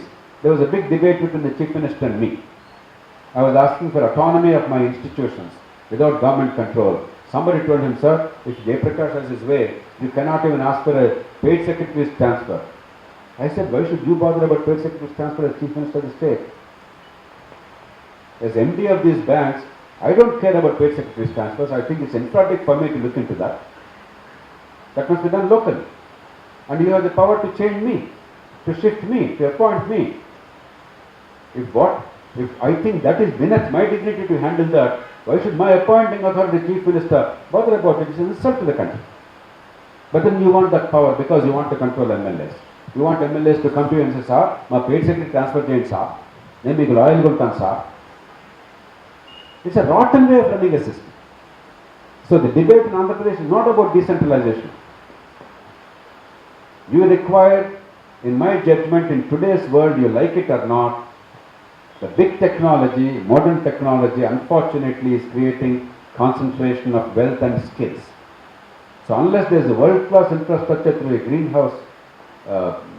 greenfield capital city, greenfield city with modern infrastructure, you probably are not going to really take advantage of the world's capital and technology. But that's unrelated to the capital of political power. And we also require simultaneously tremendous decentralization of power. Why should all carpenters come to a national capital or state capital? Is there no carpentry work in the villages where people live, in the towns where people live? Is there no plumbing work, electricians work? Is there no teaching work or healthcare work? People are there. Only certain high-level skills, maybe they have to go to big cities. If you are at a very high-level, sophisticated level, they simply cannot be marketed for your services in a small town. Understood? That's a small number. Whereas we created a situation where even simple skills, you get a possibility of employment only in a big city. Therefore, mass migration to distant cities for small jobs. That's a disgrace. So reimagine and build connectivity and linkages between urban area and rural area. In situ urbanization. So that's the model that we require. And immense local power and accountability. You heard me say even earlier when I talked about the Republic. That's really the imagination. Unfortunately, both the ruling party and opposition and the media and others, because in our popular imagination all these are coming together. We have no understanding of what the state is about, how to make the state function. So we are blundering through it. We are emotionalizing everything. When I was district magistrate in one of the districts, I remember, between Rajahmundry and Kakinada there was a fight. The telecom office, అది రాజమండ్రిలో ఉండాలా కాకినాడలో ఉండాలా? Rajahmundry Patriots అంతా వాళ్ళు strike ధర్నా బంద్, Kakinada Patriots అంతా వాళ్ళు strike dharna bandh. They all thought they were being very patriotic. They all thought they were being heroes. They were being stupid. I told them that and asked them to shut up and control that. How does it matter where the wretched office is? What you want is telephone services to function well. That's much better. Because there is insanity that has gripped us for a long time in our country. We have to overcome that. We have to look at what happens to us, not where the stupid office is. How do I care where that office is? అది వాడికి వాడి భార్యకి వాడి పిల్లలకు కావాలి, నీకు నాకైందా? ఆ పని జరిగిందా లేదా కావాలన్నా? అది మర్చిపోయాము. We become a bunch of buffoons as a country. Very moronic discourse in media and otherwise. I am using harsh words so that in a very short time I can penetrate your minds. So you can make it a long essay and make it softer words. But think in a pragmatic way. It's about our lives, making our lives better. Nobody in America cares where the capital is. New York City is not the capital of New York State, let alone the country. It is Albany. Nobody knows. Rarely people visit. I went to Albany only once on my so many visits. Nobody cares. Most New Yorkers don't care. They never go there. Albany is the capital. Washington DC itself is by no means the biggest city. Or take California. Los Angeles is not the capital, not San Francisco. Some city which nobody visits, Sacramento. Florida, Miami is not the capital. Or Orlando. It is some city called Tallahassee. I never visited. I went to Sacramento, but I never visited Tallahassee. I went to Florida so many times. Illinois. It's not Chicago. It's some small town called Springfield, which nobody visits except people like me because I love Lincoln. Springfield is his not home place per se, but a place where he made his name and reputation and practiced his profession. So, World over, where the capital is irrelevant to me. I don't care. If there is a member of parliament or equivalent there, is a neighbor, I don't even know, I don't care. It makes no difference to me. ఇక్కడ మీ municipal corporator పక్కన అంటే పెద్ద news అది corporator పక్కన ఉన్నామండి ఏంది desperately poor country municipal corporator councillor MLA ఏంటిది how does it matter who cares in India we made it the centre of our life it's an absurd model and absurd imagination what matters is are we getting what is due to us I don't care where the fellow is, I don't care who he is. If I like it, I vote. If I don't like it, I don't vote. I don't care. But it's my life. I pay the taxes. మనకు అసలు ఆ concept లేకుండా we must reimagine. This is all a old-fashioned, feudal, centralized discourse. Very emotional on both sides. Local patriotism, tribal loyalties, but irrelevant. Reimagine that. Okay, next. Good evening, sir. I am Satish Kumar from Ashok Nagar. Sir రీసెంట్గా దేశవ్యాప్తంగా అంటే కేంద్ర ప్రభుత్వం ఒక CA చట్టం తీసుకొచ్చింది sir. కేంద్రం అనబాపోయా నాకు ఇష్టం లేదా? Parliament sir. యూనియన్ గవర్నమెంట్ ఎక్కడ చెప్పారు కేంద్రం అని? Sir union government. You are the centre of the universe and your local government. దేశవ్యాప్తంగా అల్లరి జరుగుతుంది sir. So as a rule please do me this favour. All your lives as citizens and tomorrow as public servants, avoid this expression central. There is no bloody central government. We are all peripheral, is it? Your lives are central. They are a peripheral, distant government. We habitually are using the expression central government. I feel ashamed. Even our language betrays our prejudices and our foolishness, and that perpetuates them. Think of it as union government. You are the center. Where you are is the universe. The life, the government, the taxes are for you, not for those blokes there. They all exist for you. Rethink. Sir ఈ చట్టంతో దేశవ్యాప్తంగా అల్లర్లు జరుగుతున్నాయి కదా sir. అంటే కేంద్ర పౌరసత్వము కేంద్ర జాబితాలో అంశం సార్. కేంద్రం యూనియన్ యూనియన్ యూనియన్ సార్ ఆ యూనియన్ అంశం కదా సార్. ఆ అంశం పైన కొన్ని రాష్ట్రాలు వ్యతిరేకంగా తీర్మానిస్తున్నాయి సార్. అది అలా వ్యతిరేకించవచ్చా సార్? అలా వ్యతిరేకించ మీ సీఏ పైన మీ అభిప్రాయం చెప్పండి సార్. వీళ్ళ అభిప్రాయం వీళ్ళు చెప్పారు, వాళ్ళ అభిప్రాయం వాళ్ళు చెప్పారు. ఏం కంపెనీ పైన ఏముంది సార్? దేశవ్యాప్తంగా జరుగుతున్నాయి కదా సార్. దీని గురించి దేశవ్యాప్తంగా బాగా అల్లరి జరుగుతున్నాయి కదా సార్. సీఏ పైన ఫస్ట్ ఆఫ్ ఆల్ కొన్ని రాష్ట్రాల తీర్మానం వ్యతిరేకిస్తున్నాయి కదా సార్. 2 issues. ఇది మన దేశంలో మనందరినీ వేధిస్తున్న భయంకరమైన సమస్య. ఏమయ్యా మీలో ఎవరికి ఈ సిటిజన్షిప్ బిల్లు అది వస్తే మంచి లేకపోతే మంచి అన్న భావం ఎప్పుడన్నా జీవితంలో కలిగిందా మీకు? ఎప్పుడన్నా ఇది మిమ్మల్ని వేధించిందా? మీ బతుకుల్ని శాసించిందా? మరి ఏందో ఎక్కడో కొన్ని ప్రాంతాల్లో కొంతమంది పరిమితమైన సమస్యను జాతీయ సమస్యగా మార్చిన విజ్ఞత గల పనేనా? There are 1,000 things to be done. There are incredibly important issues that have to be taken care of. Rule of law, quality education, health care, water supply, sanitation, sewerage, and 1,000 things that matter to you every day.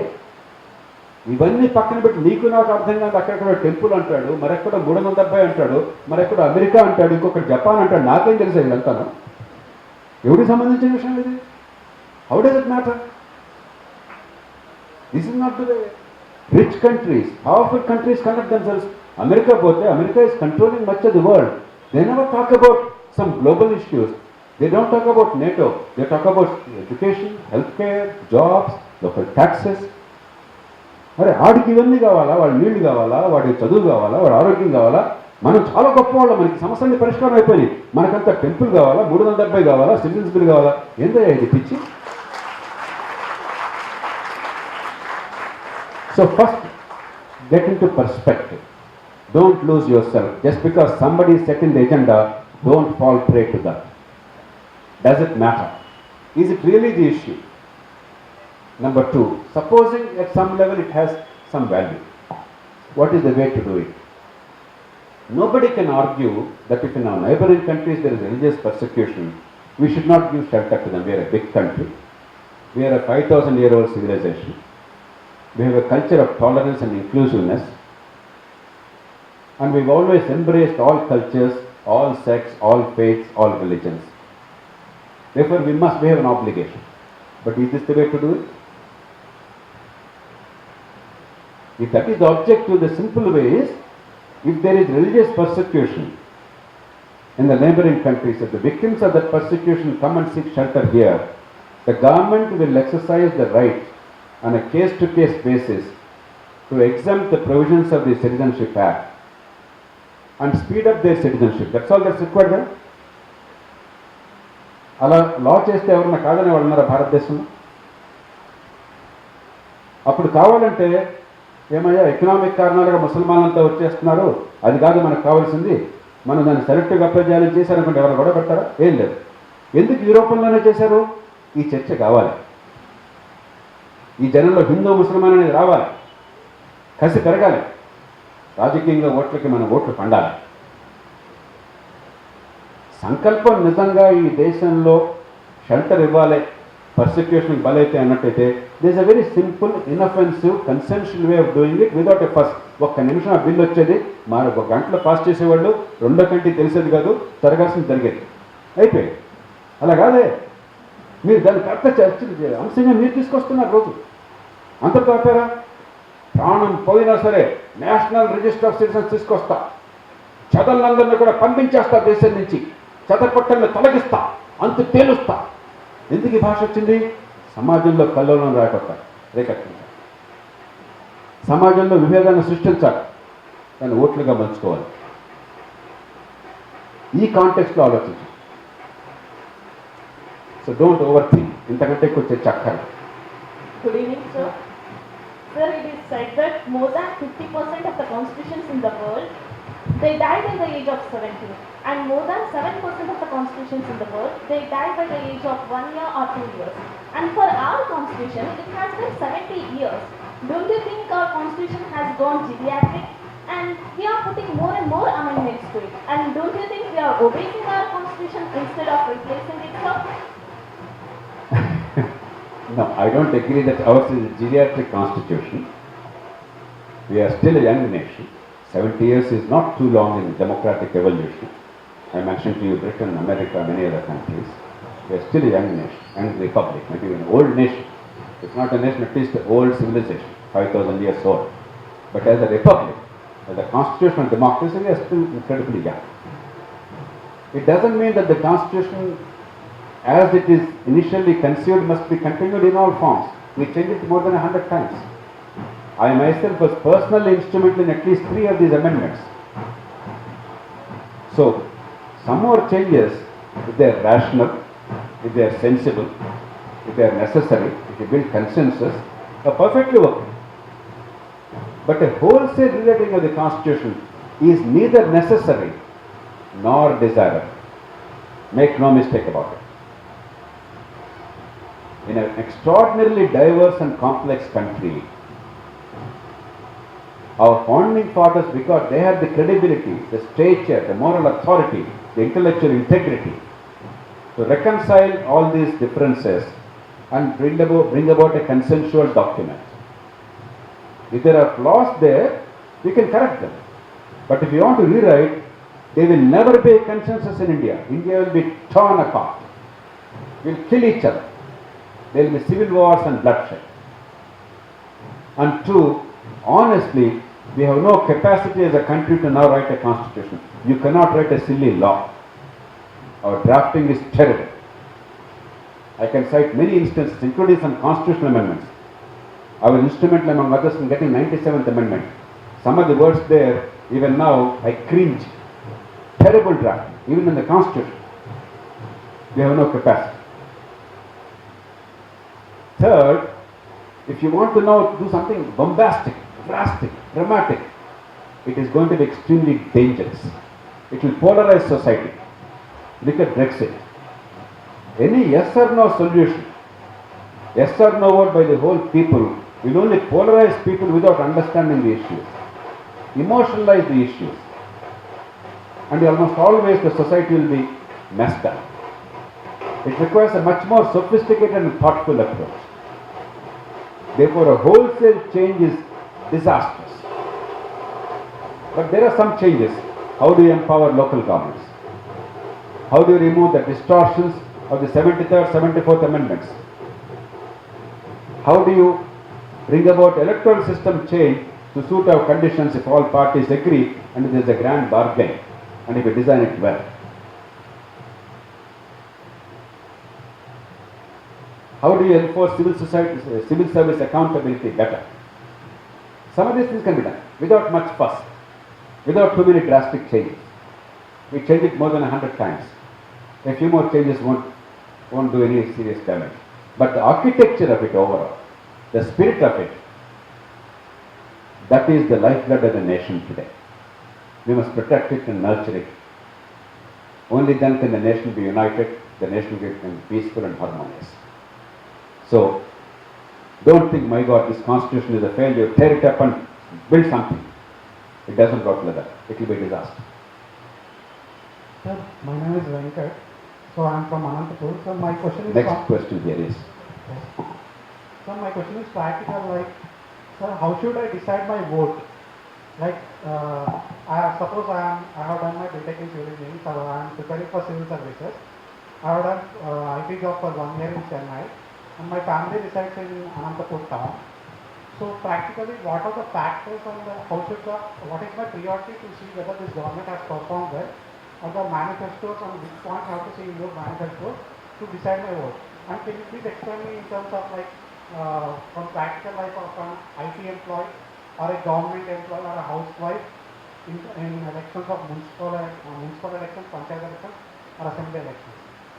And second question is like, sir, I mean, you have so much knowledge about everything. I mean, you will give, for every question you will be having answers and with examples from other countries as well. So what are the sources? I mean, in some of your interviews you have said that, I mean, you don't watch these biased news channels and you don't follow these newspapers as well. So what are your sources? Like, for example, you said like UK that elections campaign, how much it costed. So those sources we want to know. Okay. Thank you. First question first. Okay. Microphone here. There is no necessity, sir. Okay. So మీరు నాకు 2009లో పరిచయం అయ్యారు. పరిచయం అవ్వకముందు నాకు vote రాలేదు. అప్పుడు నేను కూడా ఏదో పార్టీకి వెళ్దామని ఉండేవాడిని. కానీ మీరు పరిచయం అయిన తర్వాత నాకు 2 టైమ్స్ ఓటు వేసే అవకాశం వచ్చింది. 2 సార్లు నేను నోటా చేశాను. అంటే ఓటు వచ్చిన తర్వాత నేను మిమ్మల్ని ఫాలో అయిన తర్వాత ఇలా అయిపోయింది. సో దానివల్ల నెక్స్ట్ ఎవరికి ఓటు వేయాలని, అంటే ఇప్పుడు ఆ మెజర్మెంట్ ఏంటి, మనం ఎలా ప్లాన్ చేసుకోవాలి, అది ఒకసారి నాకు. Thank you. Let's first dispense with this nota issue. I am the one who raised the issue of nota in India for the first time. I articulated it not because nota is a solution. Nota has no solution at all. I wanted to remove the alibi of the middle classes who are using this excuse. Andaru dongale sir, evaru koteyamantaru nenu enduku koteyalantунనారు కాబట్టి ఆ excuse తీసేయడం కోసం ఎవరికి ఇష్టం లేకపోతే నిజంగా అంతర్ధానంగా ఉంటే at least exercise your moral vote and say I don't like all of you. That is better than sitting at home. Beyond that NOTA has no real value. So don't think of NOTA as a practical solution. Even when NOTA is publicized very widely, you will never get more than 1% or so votes for nota. Take it from me, that's not the way the system improves. So leave it aside. I don't think there's an easy answer to say this is the way to choose. There are 3 approaches. If one government within the context is doing particularly well, though we know there is corruption, we know there is misgovernance, we know there are some things wrong, but at least within the context they are doing particularly well compared to the competitors, then I think it makes sense to look for that option. 2, if one government is doing particularly badly or their party's agenda is particularly bad, you know for a fact, even what they are conceiving and imagining is actually very damaging, then you have a duty to see that they don't come. 3, if everything else is not really so clear, black and white, everything is roughly equal, then look among the viable candidates. Look for a better candidate from the candidate's record and background and your judgment of the candidate's competence, etc. 4, if there is a genuinely moral and genuinely good option available, not merely as an individual, but as some kind of a movement or a force, a Loksatta or something else. A vote for that will actually strengthen the forces of change. If you otherwise believe that's the right thing, then look at that as an option. So it's contextual. There's no one single straightforward answer. The second question, where do you get the data? పెద్ద గొప్ప విషయం కాదయ్యా. ఆ రోజుల్లో నేను నేర్చుకోవాలంటే చాలా కష్టపడాల్సి వచ్చాయి. ఎన్నో సోర్సెస్ చూడాల్సి వచ్చాయి, అధ్యయనం చేయాల్సి వచ్చాయి. I used to write prolifically. I take pride that when I write something, it probably lasts a generation or two. I don't have to revise anything. Factually accurate, logically consistent. Still, in the వేల పేజీలు రాసినట్టు one or two చిన్న చెప్పులు దొరుకున్నాయి. I feel very upset about it. Minor mistakes. ఎందుకంటే ఆ రోజుల్లో research is very difficult and I traveled, in those days I used to travel enormously. My writing was just one of the many things I was doing. I traveled 30 days a month. I traveled 14-15 days, 15 hours a day. Intensive work and many things I was doing. And I was writing in the train, I was writing in the plane, I was writing when I am abroad or somewhere else. So it's very difficult for me to research all the time. But even 1 second, thanks to search engines and thanks to internet, thanks to other things, I mean, you must only know what you want to know. The whole world is at your doorstep. So knowledge is not a problem today. ఆ రోజుల్లో it was much harder. ఆ రోజుల్లో you have to burn midnight oil, you have to study copiously, hundreds of, perhaps thousands of books, and read everything and understand everything, internalize every experience you have related to your understanding and your learning, and develop that by deep thinking, spend thousands of sleepless nights. ఇవాళ అదే అక్కడ. So acquiring knowledge is not a problem if you know what you're looking for. Next, there's a lady here. We can give a chance. Pleasant good evening, sir. Pleasant good evening, sir. This is Shani from Kadapa. My question is... Put the microphone this way. My question is, since from our grandparents' childhood and in our parents' childhood and even in our childhood, we have been going through the sentence that India is a developing country. So, how do you justify this sentence and what is the permanent solution to make India to be a developed country? So first, what is the meaning of development? No, seriously. See, if we know what we want to get, then we will decide how to get it, right? Let us put some yardsticks. Good infrastructure.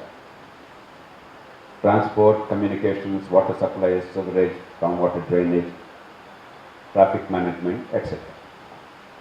Drinking water, etc. Agree? Yes or no? 2, quality education accessible to everybody. Quality education. Not namesake education, but real quality education so that no matter where you're born, you can compete globally and you can rise to a level where your intelligence and hard work will take you. Reasonable? 3, quality health care. 4, though it's not an economic development issue alone, it also is linked to economic development. A system of rule of law, a robust system of rule of law, where your rights are protected fairly and justly, where might does not become right. Okay? 5, a climate where your economic freedom is there. When the government does its job well, you have economic freedom. You can think, you can innovate, you can research, you can come up with an idea, you can risk your money, your time, and if you compete well and if you produce something of value to people, you have confidence that you can prosper and somebody is not going to steal your money or rob your money. And then a climate that actually invites that activity, that investment, that entrepreneurship. And finally, through this you create enough jobs so that the bulk of the people who may not have that many skills, they can be productively employed, they have decent income, they can have dignified life. If you have all these things, you are a developed country. If you don't have them, you are striving but not succeeding yet, you are a developing country. Now how to make it happen? You have models. You have one model of United States, Europe, they have done through evolutionary process. We have a model of Japan after decimation in Second World War. In a relatively short period of time, they transformed themselves. We have a model of South Korea, Singapore, Taiwan. From next to nothing, from cultures which are poor in every sense, they dramatically transformed themselves. Singapore broke up from Malaysia, but way beyond that. Taiwan came from China, went way beyond that. South Korea and North Korea were the same country. Today you cannot even compare. These are two different worlds altogether. A dramatic change happened. Then you see China itself, last 30 years. A dramatic change happened. So what you have to do is, what have they done right? Can we do that? Without giving up some good things. The liberty, the vote and other things. China is far more decentralized than India can even imagine. Though it's a dictatorship in our book, China is far more democratic in that sense. Chinese education are very high quality. Very high quality. We are at the bottom. Chinese healthcare is pretty good, though primary health is not as good as it should be, but it's much better than ours. The way they are handling this pandemic, this coronavirus, while there are some mistakes committed, it's actually remarkable. It's a tribute to a country. The confidence and the clarity. They are committing mistakes also. But if India has the same problem, our system will collapse in no time. So what are these countries doing right? Which of it can be done by us? You can't do it overnight. Some things you can do fast, some things you do slowly, systematically. How do you do it? Go about it with our resources, with clarity. In no time you also become developed. But if you perpetuate status quo, you do the wrong things or the wrong way, you find excuses all the time for your failure, you will be always a developing country forever. The answers are pretty easy. And I am not saying this casually. In each of these sectors, my life has been to work on what works, how to make it work, how to transform it. And there is no finality to it. Every day you keep on updating your knowledge, your understanding, improve further, learn further. Why am I endorsing AAP in Delhi? Because at least in education, healthcare, they haven't found the answers yet. Education, they haven't found the answers yet in my book. But their passion is genuine. They're looking for solutions. They're making some efforts. Healthcare, they're much more robust. There's greater clarity. If it's rolled out fully, that will work in urban India. So that means they're going to be developed if they do it for the next few years properly in those two sectors. It doesn't happen by miracle. It doesn't happen by slogans. It happens by doing the right thing with your resources and getting the right outcomes. So it is public management. There's an art to it, there's a science to it, there's a management to it, there's an experience to it. You do it right, you get the right solutions. 1978, China was in many ways inferior to India in many respects. Today, honestly, you cannot even compare in many respects. Just in one generation. We needn't be like this forever. We can easily change it. We have all the opportunity, but we choose not to change it. And that's why you must be agents of change. That's why I'm saying, ask the right questions, get the right answers, and be part of the solution. Don't worry about merely a job. It doesn't matter what job you hold, what position. How does it matter? There are so many fellows who held those positions. How did it matter? There were so many prime ministers. How did it matter? They can only say I was prime minister for so many days. If we didn't really change the way things are done, we didn't really change the outcomes, how the hell do I care if you are the prime minister or he is the prime minister? It's irrelevant to us. Okay? Alright, next. Yes, that's name area. Good evening, Welcome sir. back. This is Shabana. I actually wanted to ask you about the economy. Like when the government initiated their proposed disinvestment of BPCL last year, and when we look up the shares of BPCL in Jan 2020, the share value has been increased a lot comparing with IOCL and HPCL. Has the people really lost trust with the government because their so many share values got increased? And question number 2 is like, when I was reading the recent economic survey, there is like what you said, Essential Commodities Act, the medicines regulated by DPCO, etc. The government is feeling that its intervention is not having a positive outcome on the welfare of the people. So it is trying to like privatize the institutions and involve the private players in the institutions, so that the positive outcome will come for the welfare of the people. So what if the government will fund this? The money came from disinvestment for the social sector schemes. Like, it's not a good welcoming move. And one more thing is, why can't we keep private players intervention in the social sector schemes, as we are finding difficulty in observing the beneficiaries. And when we are removing any beneficiaries, like it was creating a very chaos situations, like what we are seeing in Andhra Pradesh in pension scheme right now. So can we intervene the private players in this, and can we achieve the accountability and transparency, so that the scheme will be really useful for the original beneficiaries? Okay, you're all really fond of multiple essay questions. We'll have to conclude because now it's 8:15, maybe another few minutes. Let me go to the heart of the issue. The heart of the issue is the role of the state.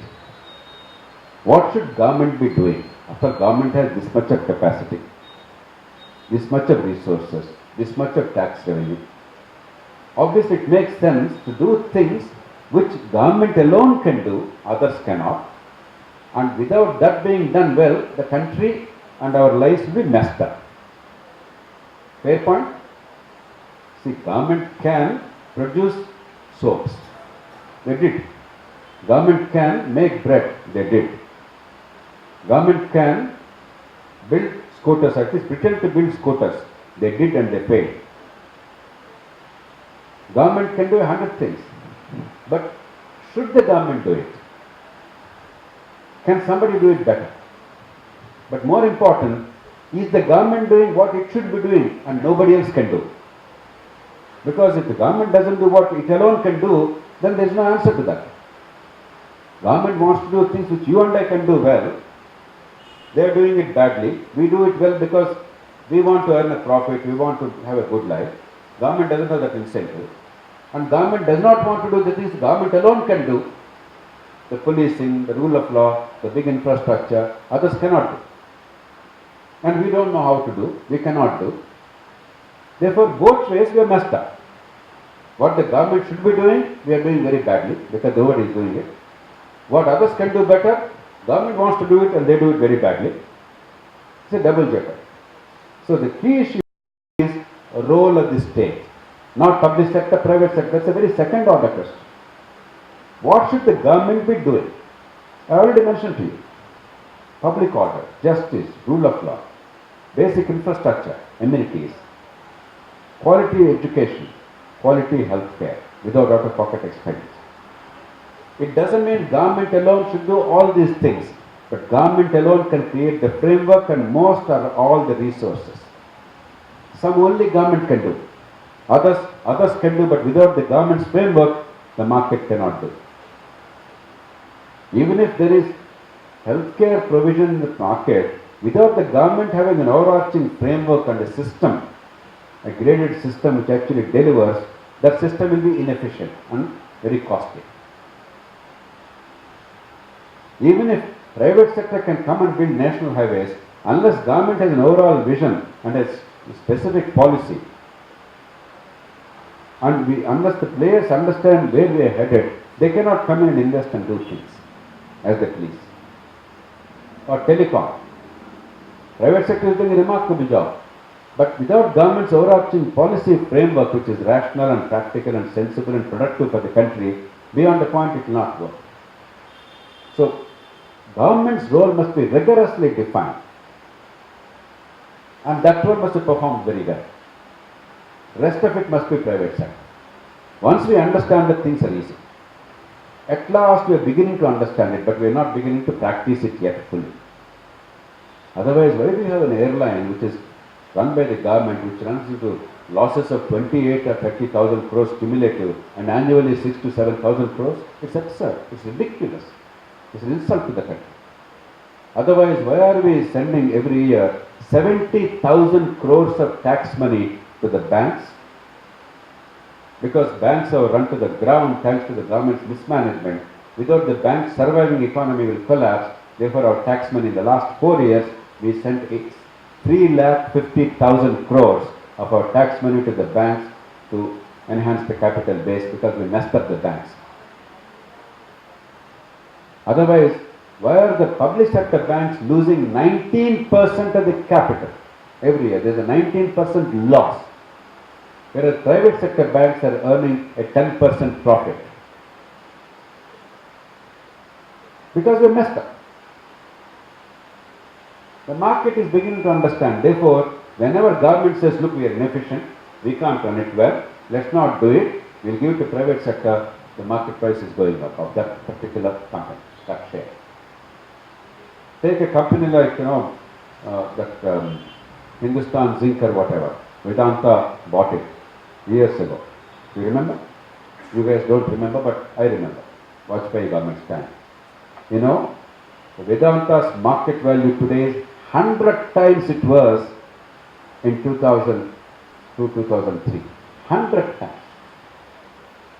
The annual taxes they are paying to the government are more than the total sale price of Vedanta. Annually, the revenue you are realizing is more than the government realized by selling that company at that time. Once it's run well, there are so many benefits to the government, let alone to the society and employment and economy. Even to the government. By holding on to it, you eroded the capital, you are actually funding the losses, you are not competing in the market, you are not allowing that to become a productive activity, you are not creating employment. People have seen this.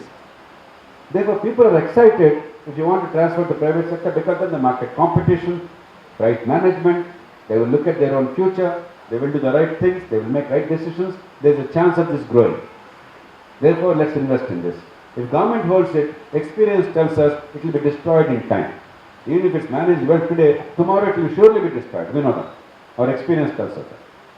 Therefore, don't touch it.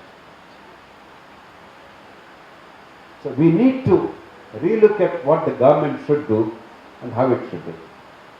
Last two questions. Good evening, sir. This is Madhuri from Kannur. Actually, as a bureaucrat, we got an opportunity to provide good governance.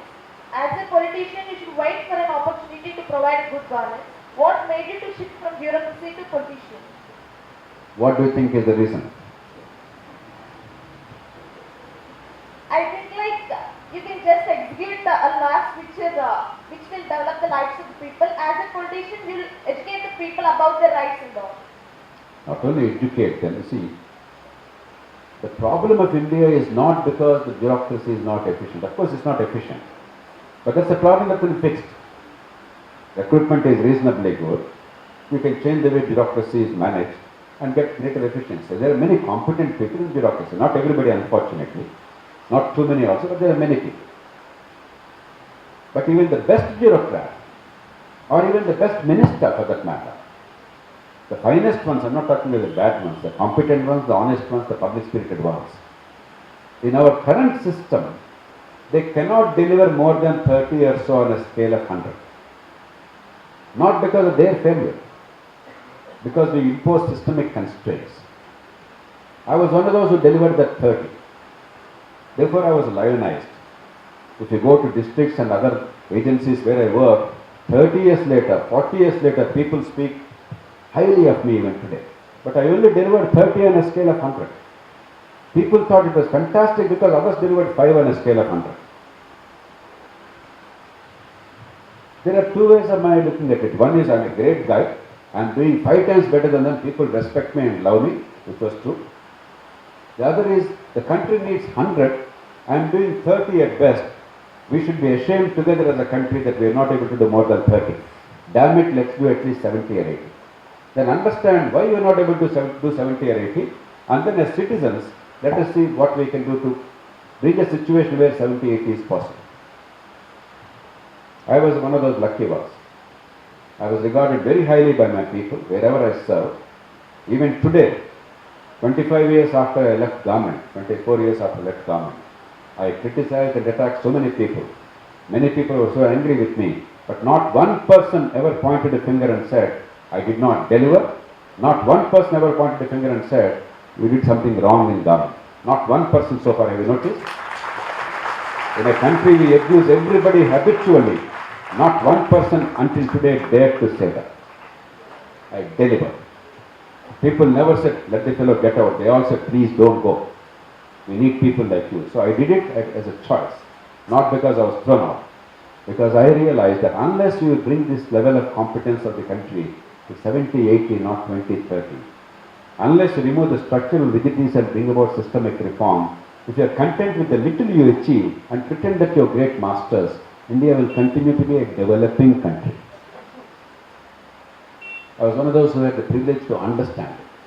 Then my duty is to work to change it. No more, no less. I wish I could tell you there was a dramatic reason, I'm a great hero, nothing of the kind. People respected me, governments gave me trust, they gave me opportunity. I fought consistently with chief ministers, almost always I won. They let me win, not because I was greater, because they let me win. Every chief minister of every party, in every fight almost I won.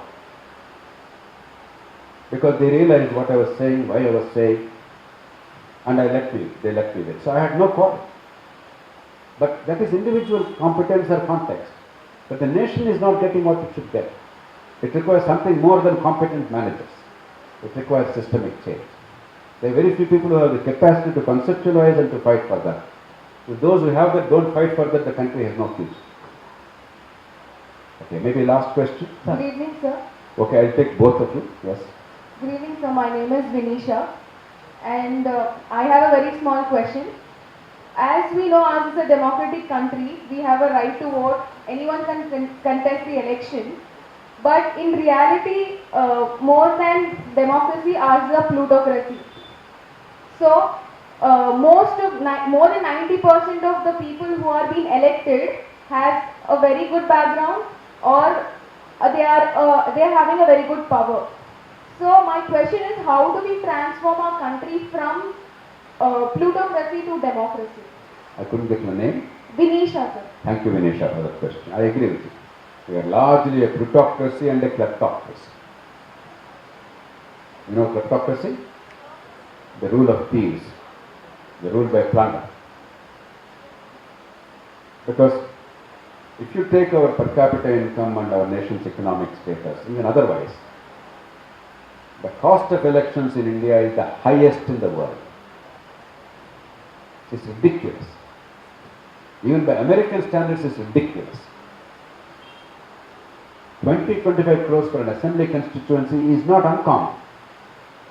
In many states, particularly our states in the south, it's absurd. Even in the northeast, it costs 50-60 crores for a Loksatta seat. It's ridiculous. Even in Kashmir, where you talk of Article 370, Hindu, Muslim, Pakistan, a vote is bought for 1,000 rupees or 2,000 rupees. It's ridiculous. In fact, I don't understand why Kashmir is fighting. Kashmir will never secede from India.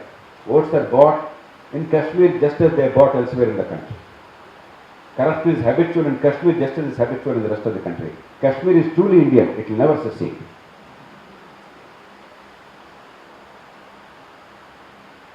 But why is it happening? We must look at that deep. If you merely say it's because of morality, that doesn't solve the problem. I already mentioned in several of the answers to the questions, when there is no link between the vote and what happens to me in my life, in a poor country, in a largely illiterate country, when there is no realistic expectation that something better can happen through my vote, what is wrong with people taking money and voting? Just look at it from a practical point of view. Anyway, if I vote differently, nothing much is happening to my life. At least now I am getting 1,000 rupees, 2,000 rupees. A family gets in an election probably about 10,000 rupees. They have 2-3 votes. They take money from everybody. Everybody is now paying. It's no longer one fellow paying. They vote for whomever they want. What it means is that if you spend money, it doesn't mean you get elected. If you don't spend money, it means your chances of getting elected are practically nil. It is an entrance fee. That's where most of the money is going. You can moralize and say people are bad, they're taking money. They're maximizing their short-term gain when they don't see any realistic long-term gain. That is the real problem, not because people are bad or corrupt or immoral. The politician, while collectively the politicians have an obligation to change it, that's why we elect them, individually politicians feel selfish. I'm ambitious, I want to be an MLA, I want to get into power, I need to do something, but without distributing money I can't have a chance of getting elected. What do I do? So unless we address this, the people give a value to the vote by empowering them and seeing that the vote actually has some consequences. That's why the vote in Delhi and some of the good things that are beginning to happen in Delhi are a very important lesson to the country's democracy. Not merely which party, Arvind Kejriwal or somebody. That's all secondary. We are too enamored with 2020 cricket match. Who is in power, who is out of power, that's immaterial. The process and the consequences. For the first time, at least in one big city, some beginning is happening. We must now take that as an example and see how best we can replicate, rather than merely take it as another power game and then forget and move on. 2 days of 24-hour coverage boring us to death. After that we forget all about it, politics as usual. That's not what we need. I wish you all the very best. Good luck.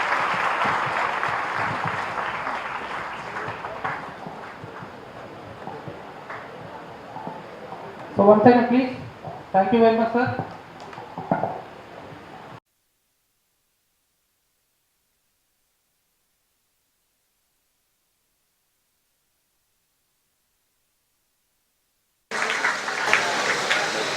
Quickly and in an orderly manner, because I will take early morning flight to Delhi tomorrow morning.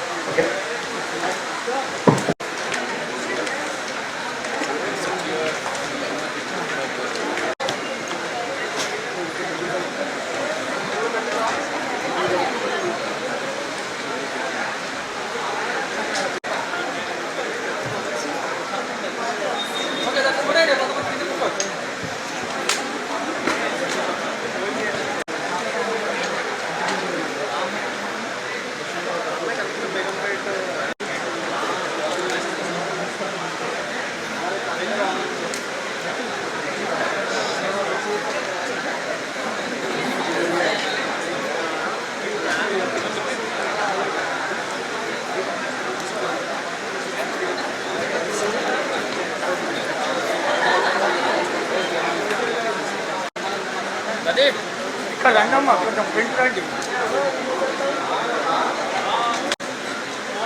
So boys,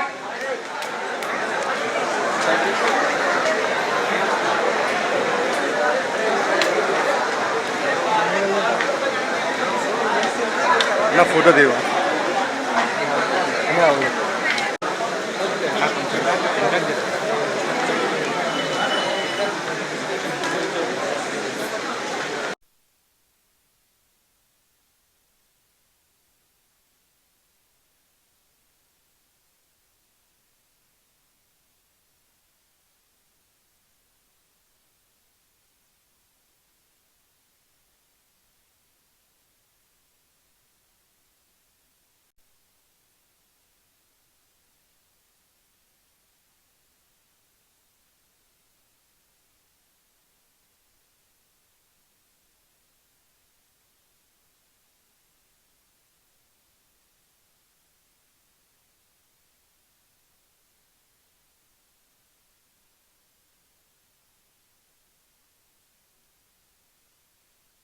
Hello, this is Renu Desai. Please subscribe to iDream. Subscribe iDream. Please subscribe iDream. Please subscribe to iDream. For more videos, subscribe iDream. Hi, this is Revati Chaudhary. For more videos, please subscribe iDream. నా పేరు Taneti Vanitha, women and child welfare minister. For more videos please subscribe iDream. For more videos, please subscribe iDream. మీరందరూ కూడా iDream ఛానల్ని subscribe చేయాలని కోరుకుంటున్నాను. I'm Sucharita, Home Minister of Andhra Pradesh. For more videos, subscribe iDreams.